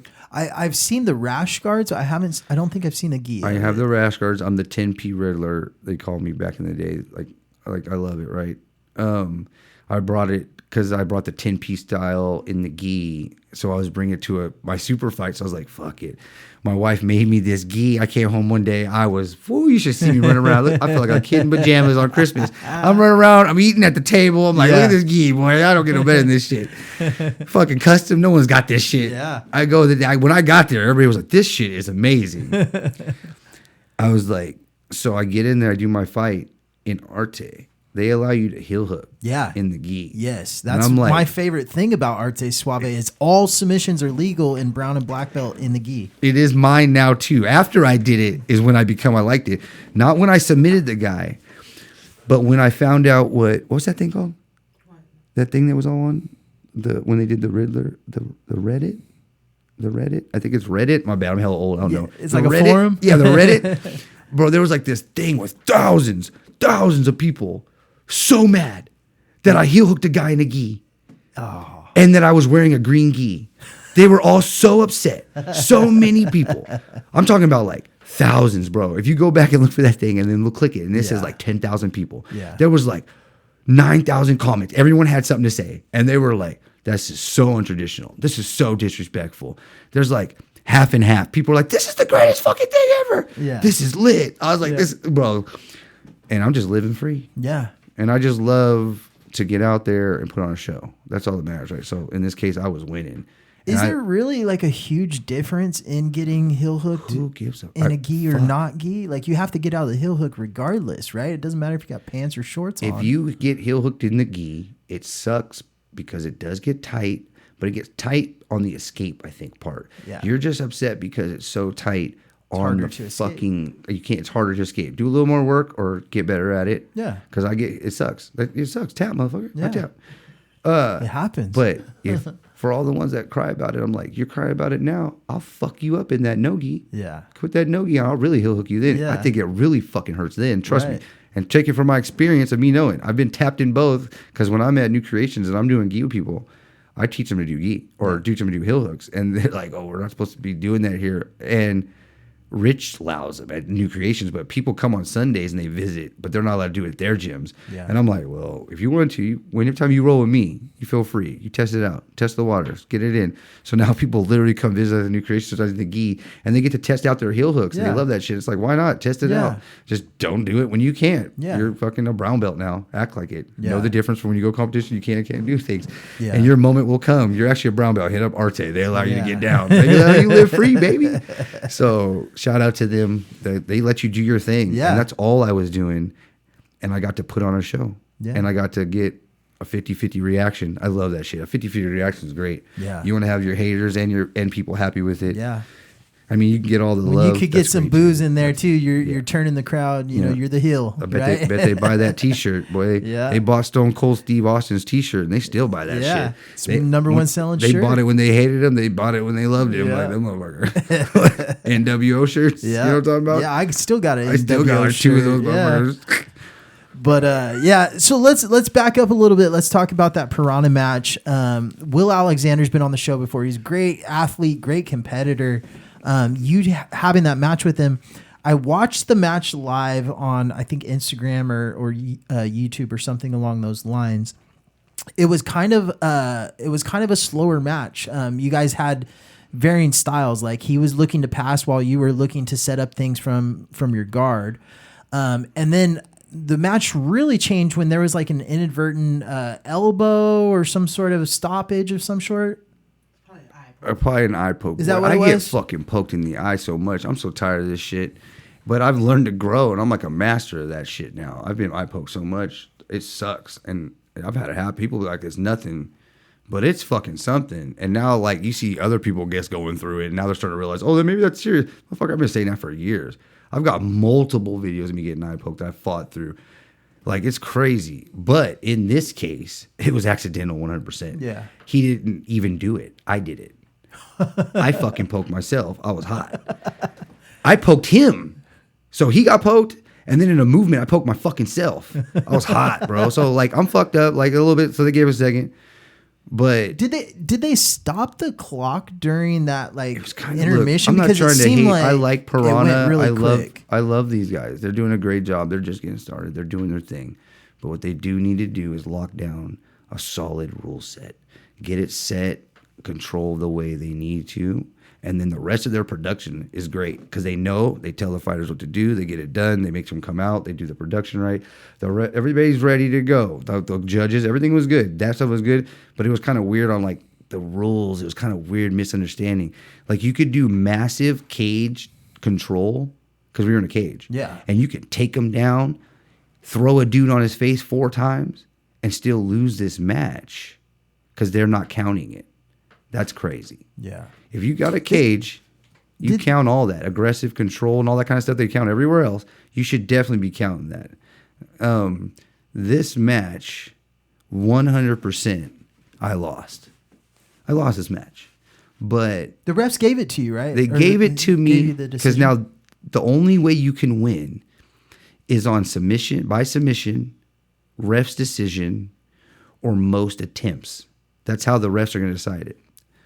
There was 40. He passed like 3 or 4 fucking times. One of them, He's a very aggressive He got my passer. back halfway. He didn't have 2 hooks in. The next time he passed, later after the eye poke, he passed it, and he got my back, I think, all the way. I can't remember. I think he got it all the way, like real good. And then I rolled up. He was about to belly me down. Like he had fucking control. I got him off me. And then I went to like get him in the cage and all this stuff. He was still working and passing and moving, even though I was trying to drag him in. Like things were happening. So a lot of this match was him aggressively doing every fucking thing. I went and looked because I knew it wasn't that much. Yeah. I thought it was like only like a minute and a half. I go and look. It was only like 47 seconds left that I did anything. 47 seconds. Yeah. I threw up 3 attempts Yeah. So I put him in a dead orchard he almost got out of. Yeah. I tried to throw a partial wrist lock. They counted it. That's what fucking got him, I think. There's that wrist lock. It was, bro, it wasn't even a wrist lock. I was trying to control him more. I ain't gonna lie. His wrist. I'm trying to control him. I was like, I was trying to control him. And then I went for a Kimura while he was in the triangle because he got out the dead orchard. Yeah. His arm came out. I went to triangle. So then I attempted a Kimura right in the last like 2 seconds, and they counted it as number 3. So now I have 3 attempts to his none, which he had one. If they were paying attention, he had one because he started to fall back for a leg, I think, or something. I forget. There was a lot.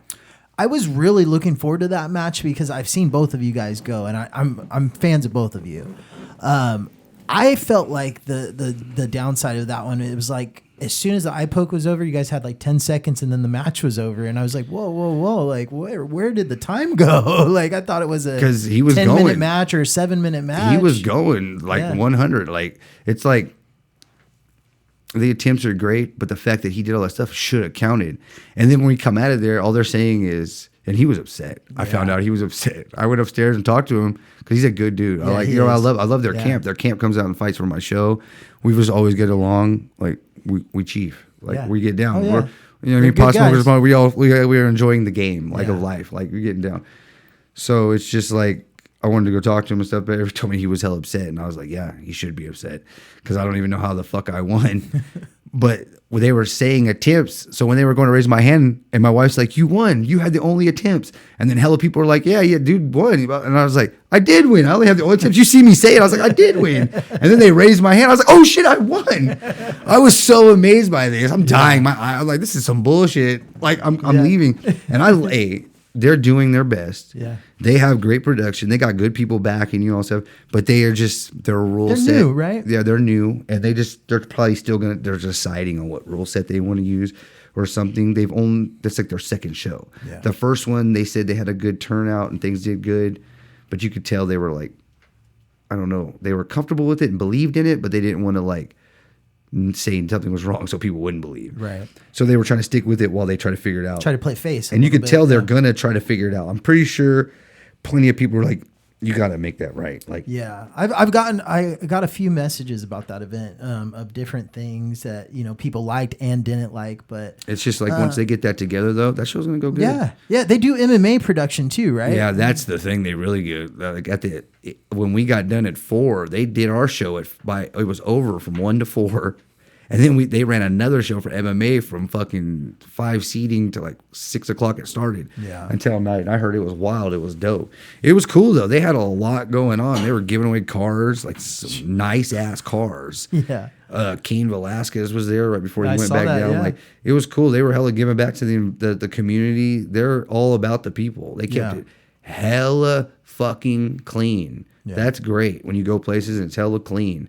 They had bathrooms. They didn't have like 3 porta potties. These motherfuckers had like 25 porta potties. Yeah. They were set. They didn't have 1 hand washing thing. They had like 5 hand. They did all the right things you should do, not crazy shit. Yeah. Like let your ref walk into a bathroom that's flooding because kids have flooded it and there's piss everywhere, and let your ref walk in there with his shoes on 3 times and then not take his shoes off, then walk into the cage, and then fucking everyone's like, what's that smell in the cage? I got out there and I fought, and I was like, that shit smells horrible. I did orchard guy and almost threw up, and everyone's like, what's wrong? I'm like, bro, it smells so bad.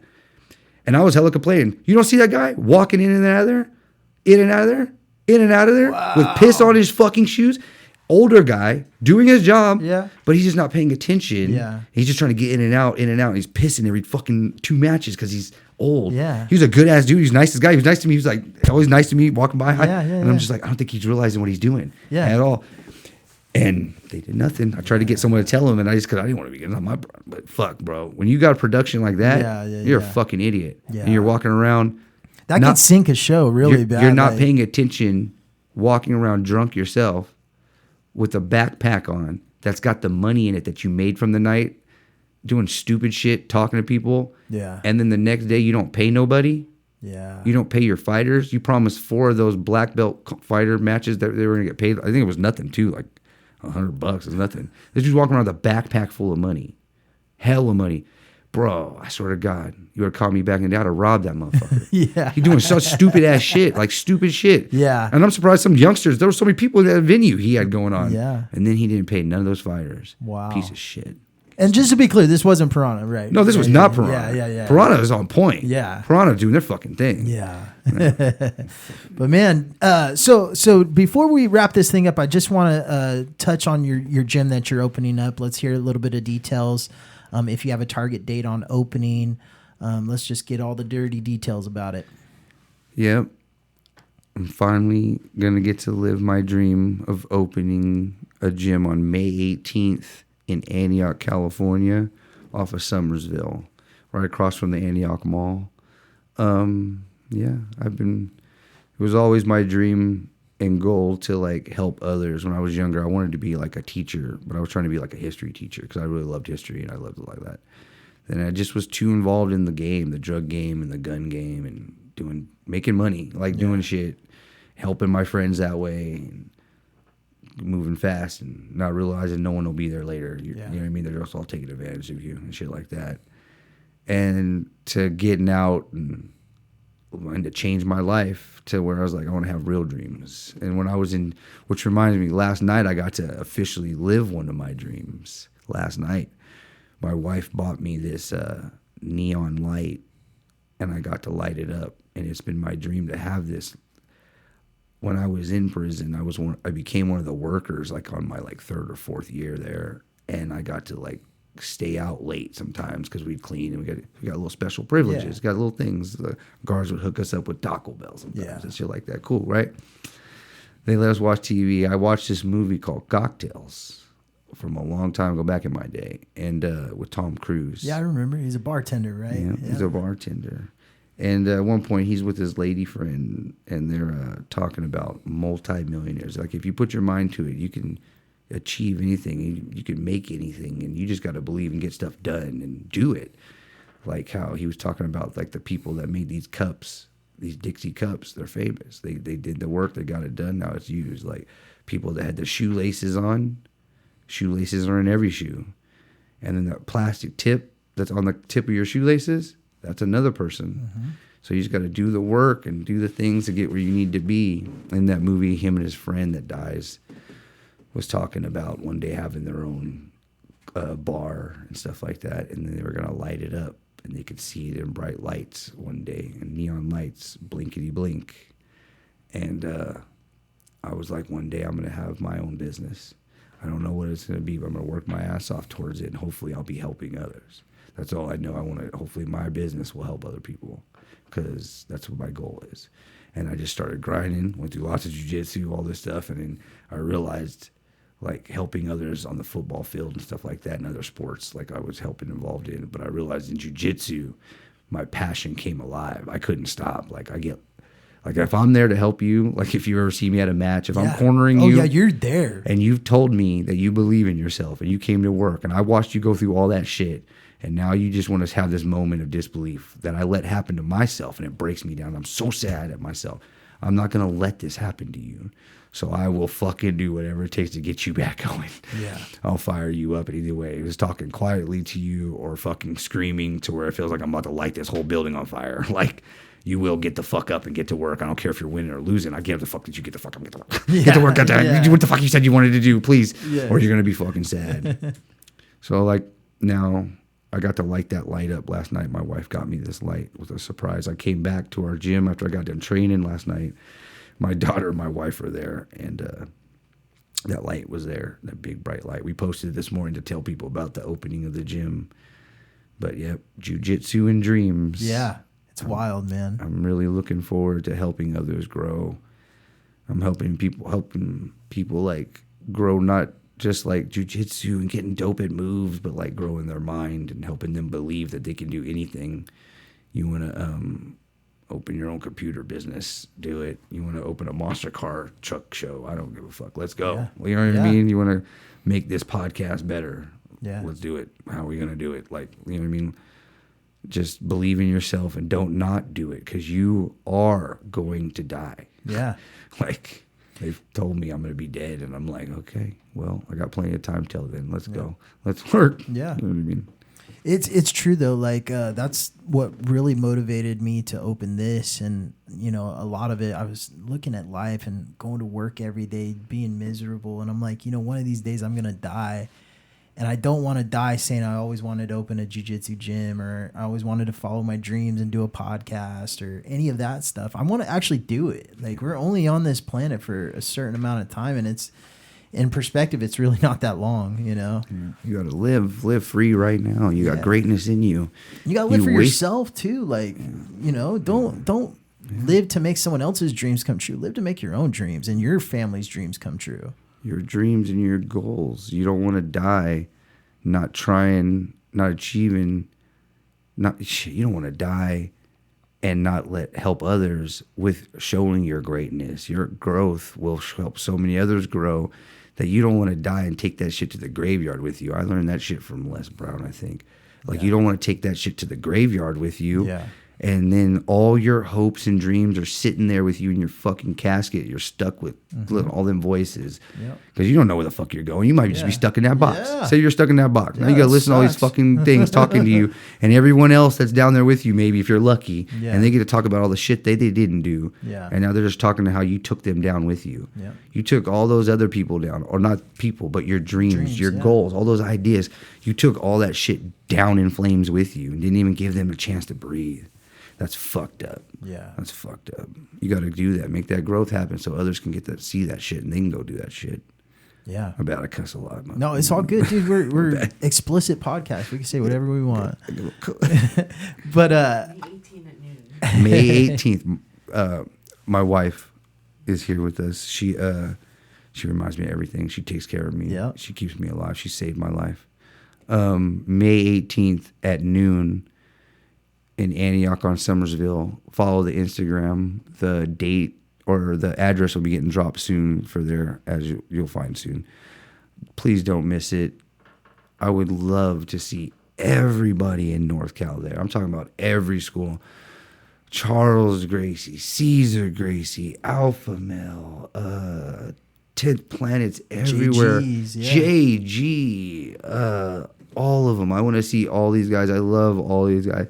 From the guys that have whooped my ass and we become friends to the guys I was already friends with. Anybody I've helped touch and help grow. Like, I want to see you. I love seeing smiling faces. No, I don't want you to come and just, like, buy memberships. That's not, you don't got to come for none of that. I'm not worried about none of that. Don't annoy, come and be with me and my wife and all her hard work for sure that she did building this gym. Yeah. She built the studio for Pride of the Streets, all that shit that we did. Yeah. You seen that show? Yeah. She built that whole fucking Wow. production. She did all that shit by herself. She does all that shit. That's amazing. She man. does it all. Just like this gym right now. Yeah. I'm at work. I'm at teaching classes. Yeah. I'm doing so much stuff. There's a lot that goes into it, She right? literally built this gym by herself most of the time.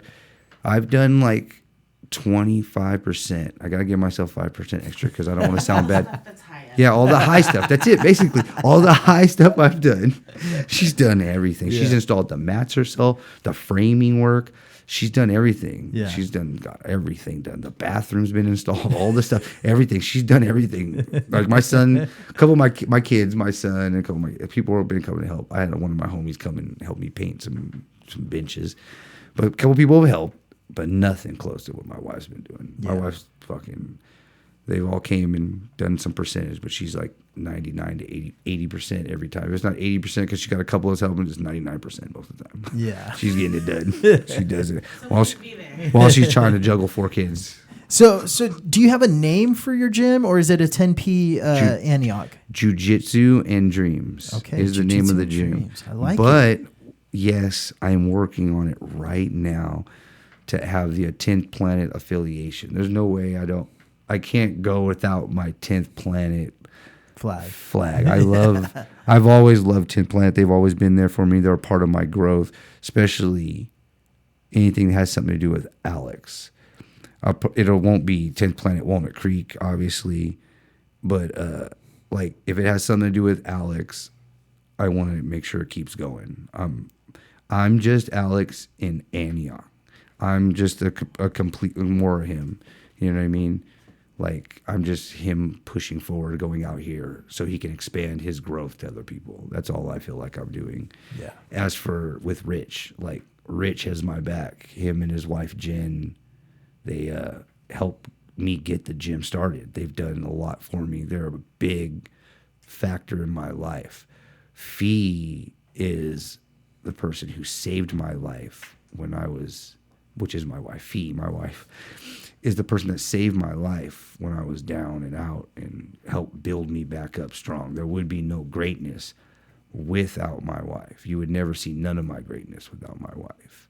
But also, Rich saved my life. He's the other person. These are like the two angels of my life. Like, it's different. Alex was my teacher, and he's my oogway, and he leads me through the path and helps me grow and helps try to keep my mind strong. You know what I mean? Yeah. But Rich is one of my angels that have saved my life. I was literally having some of the hardest times at my home school, at my home academy with Alex and other part members of my life was really sad, and I couldn't go there. Now everywhere was sad, and I was just really in a deep depression, hard areas. I was in moments where I thought I wasn't even gonna make it, and I was all, COVID. yeah. Oh yeah. God, that too. Jesus, that wasn't it. The COVID thing never really shook me. I kept pushing. The grind don't fucking stop. Yeah. I fuck with real motherfuckers. Yeah. They get shit done. Yeah. We kept going. Like, it wasn't that. It was just like a lot of life. Life was happening, but that was happening, I guess. But it was even after COVID. Oh yeah. Like, this shit went on for a few years. Like, it was depressed, and sometimes you feel like you're about to check out, right? And you don't want to do this shit no more. I know what you mean. Rich was there. He came and kept me in the game, kept me mind strong. Because Rich isn't the number one monster hunter. Because I have a top 10 that I'm about to be dropping. They collect their points and stuff. He's not the number one monster hunter. That's Ismail. He gets it done. But Rich is the number one monster hunter in life. Yeah. He's been through so many dark spots in his life. Matter of fact, you need to get him on this podcast. Real talk. I'm gonna bring Audra. His story is a fucking amazing. Shout out to Rich. He just won 2 double. What did you get that? He went to a Worlds in Vegas for wrestling. He just won some dope World Wrestling thing. In freestyle and Greco. Wow. At his age of 50. Really old, I won't say. Really old. And he killed it. Yeah. I'm so fucking proud of him. He's so good. But Rich's story is amazing, and he knows how to take care of guys like me, special cases. Yeah. And he made sure I didn't go down in flames. That dude kept me not just burning in flames and turning into ashes. He made sure I turned into a light to shine even brighter, because he knew he just had to reshine that diamond. Yeah. Like, that's how he treats me. He's like, you were already a diamond. Alex made you a diamond. You're good to go. Your wife's got you going. You just need to get polished up. You're just clouded with all these people's dark. And he tried to show me also, sometimes you take on weight. That Monster Hunter thing, you take on a lot of other people's problems. Yeah. And I'm happy to do it. I love it, actually. But sometimes it just gets overwhelming. Yeah. While you're dealing with your overwhelming life. Yeah. And your kids' overwhelming life. And your baby mama's overwhelming life. And your wife's overwhelming life. And people you care about. Like, it's just overwhelming, and it's like, and then you forget, and then you just forget about yourself, and you're destroying you. He helped me realize that, shined me up nice, got me back out here. And just, even recently, I've been having a hard time, but just like last couple of days, I'm literally looking forward to returning like to IBJJF. Yeah. Like the last week, I've been really working on my life, trying to get better. My gym's coming together. Like, things are about to go great. Yeah. Like, they're about to fly high. I'm ready to shine. I'm glad you said that, man. And diamonds are made by pressure. You know, and Boy. Sometimes it's a lot of pressure, you know, and it's made from coal, right? Some shitty coal turns, put it under pressure, and next thing you know, you got a beautiful diamond. That shit breaks. It's not a diamond. Yeah. That shit keeps going. We need to keep going. If it doesn't break, that means you need to keep going. Just keep going.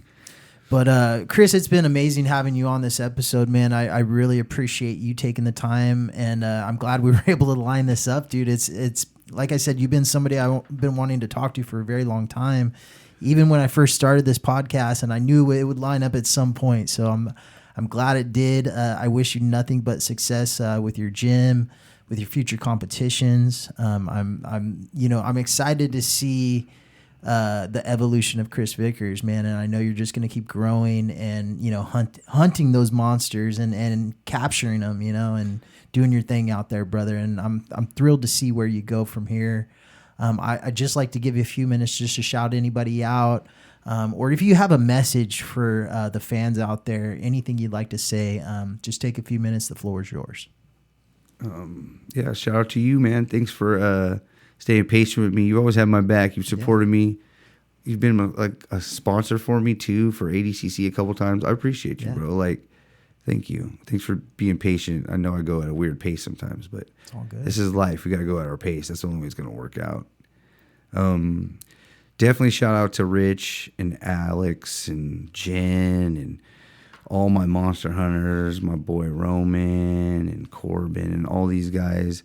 My wife, I can't say it enough. The biggest shout out. Hopefully the gods hear me when I say thank you for her. Like Joe, who takes amazing care of me too, always got my back.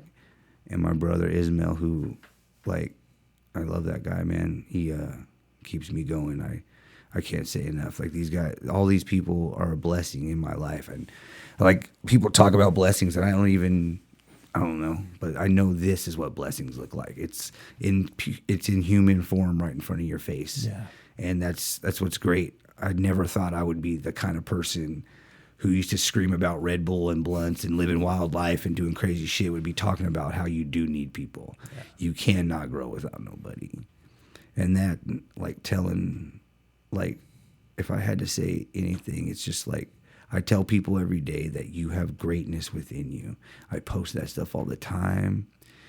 And like how I'm Hunting Monsters was doing when I was posting all stuff, I'm telling all those people that as I tell myself. Yeah. Those posts were just like my voices, me kicking it out, trying to tell myself. The positive ones are me staying in the game. Sometimes people are like, you sound so sad and depressed. I'm like fighting back and I'm telling these voices, this is what's going on. But I tell people every day, no matter what, like, you have greatness within you. If you want to live your life and see some of that greatness or just all that stuff that you think you say you want and you believe you want, you should have, you're going to have to work for it and live in that process of doing it every day as it doesn't work out for you. You're right. It won't work out over and over and over. And then you'll work out just boom in your face out of nowhere. And you're like, oh shit. It's working. Yeah. It sounds crazy because people have been saying this lately in their own little versions, I guess. Because like when you say this stuff, and it's like, oh, I sound like them. But no, this is just the truth. Yeah. It's not watered down. It's just another version of your way of saying it and getting people to understand. And after all I've been through, I think now the gods have me here. My purpose is to teach people that. They all must know that they have greatness within them. I'm just not going to open a church. Yeah. I'm not the kind of guy to do a church and like church teach of you jiu-jitsu, right? Yeah, okay, there you go. I do got some nice new pews that I just have to get together. But I'm not that kind to teach you that. I'm just trying to teach you to believe in yourself, but I'm not going to spit it that way. You got to do it, and the only way to do it is through work towards what you want, and you have to do it every fucking day. That's where your greatness lies, by not quitting. So don't quit. Keep going, especially when it fucking sucks and you're sad. You lost a competition. You're going to lose competitions. My wife just pointed out to me, I'm about to reach 500 matches. Wow. I was like, holy shit. Impressive. I didn't even fucking know this. But I looked at my phone and it tells you how many matches you got on your phone and these files. I was like, oh shit. I was like, okay, I'll take it. Like, and it's like, that's the process. You just forget. And in the process of that, there was winning and there was lots of losing. There was lots of winning. Yeah. And it's just like, you guys got to let all that shit happen. So just trust the process. Don't give up on yourself until you achieve your greatness. Don't stop until that shit's a reality. Because if you think it's going to happen, it will. If you believe it, it will. Like, you just can't stop. Yeah. Yeah, that's amazing, man. And shout out to NorCal Jiu-Jitsu everywhere. Yeah. Dude, this is such a great scene, man. And like I said, you're one of the dominant personalities in this scene. So I get a lot of requests for different people on the podcast. You've been one requested by multiple different people. And I'm glad you were able to make this happen for us. If you're in the Antioch area, don't forget May 18th. Check it out. Give me the name one more time. Jiu-jitsu and Dreams, baby. Jiu-jitsu and Dreams. Check it out. It's in the Antioch area. Go support Chris. He's an awesome guy. If you're ever out in the competition scene, please talk to him. Say what's up, man. He's a very positive person. And I've talked to you several times out in competition, dude, and everything's always good vibes and good positivity, and you're not a jerk in any sort of way. You're just always showing love to everybody in the community, man. And that's why I like you so much, and that's why I had you on today, man, because you're such a good guy. But thank you. How do we find you on Instagram, Facebook, any of that fun social media stuff? Mine is at Grind4 with the number 4, Grind for Glory 101. And then you can go to I'm Hunting Monsters. If you're trying to get, there's a link in the bio to get to all that stuff at Zenko. You click that, it'll take you right to the I'm Hunting Monsters gear. You get any rash guard you want, because we have so many dope ass styles out now. And put your name on the back. Become a monster hunter. We love to have you. Once you put your name on the back, when it comes in the mail, you'll post it to your stories. You'll become a registered monster hunter. My wife will send you your monster hunter code. You're ready for all bounties. Nice. And then Jiu-jitsu and Dreams is Jiu-jitsu and Dreams, not with a special swivel. And A-N-D.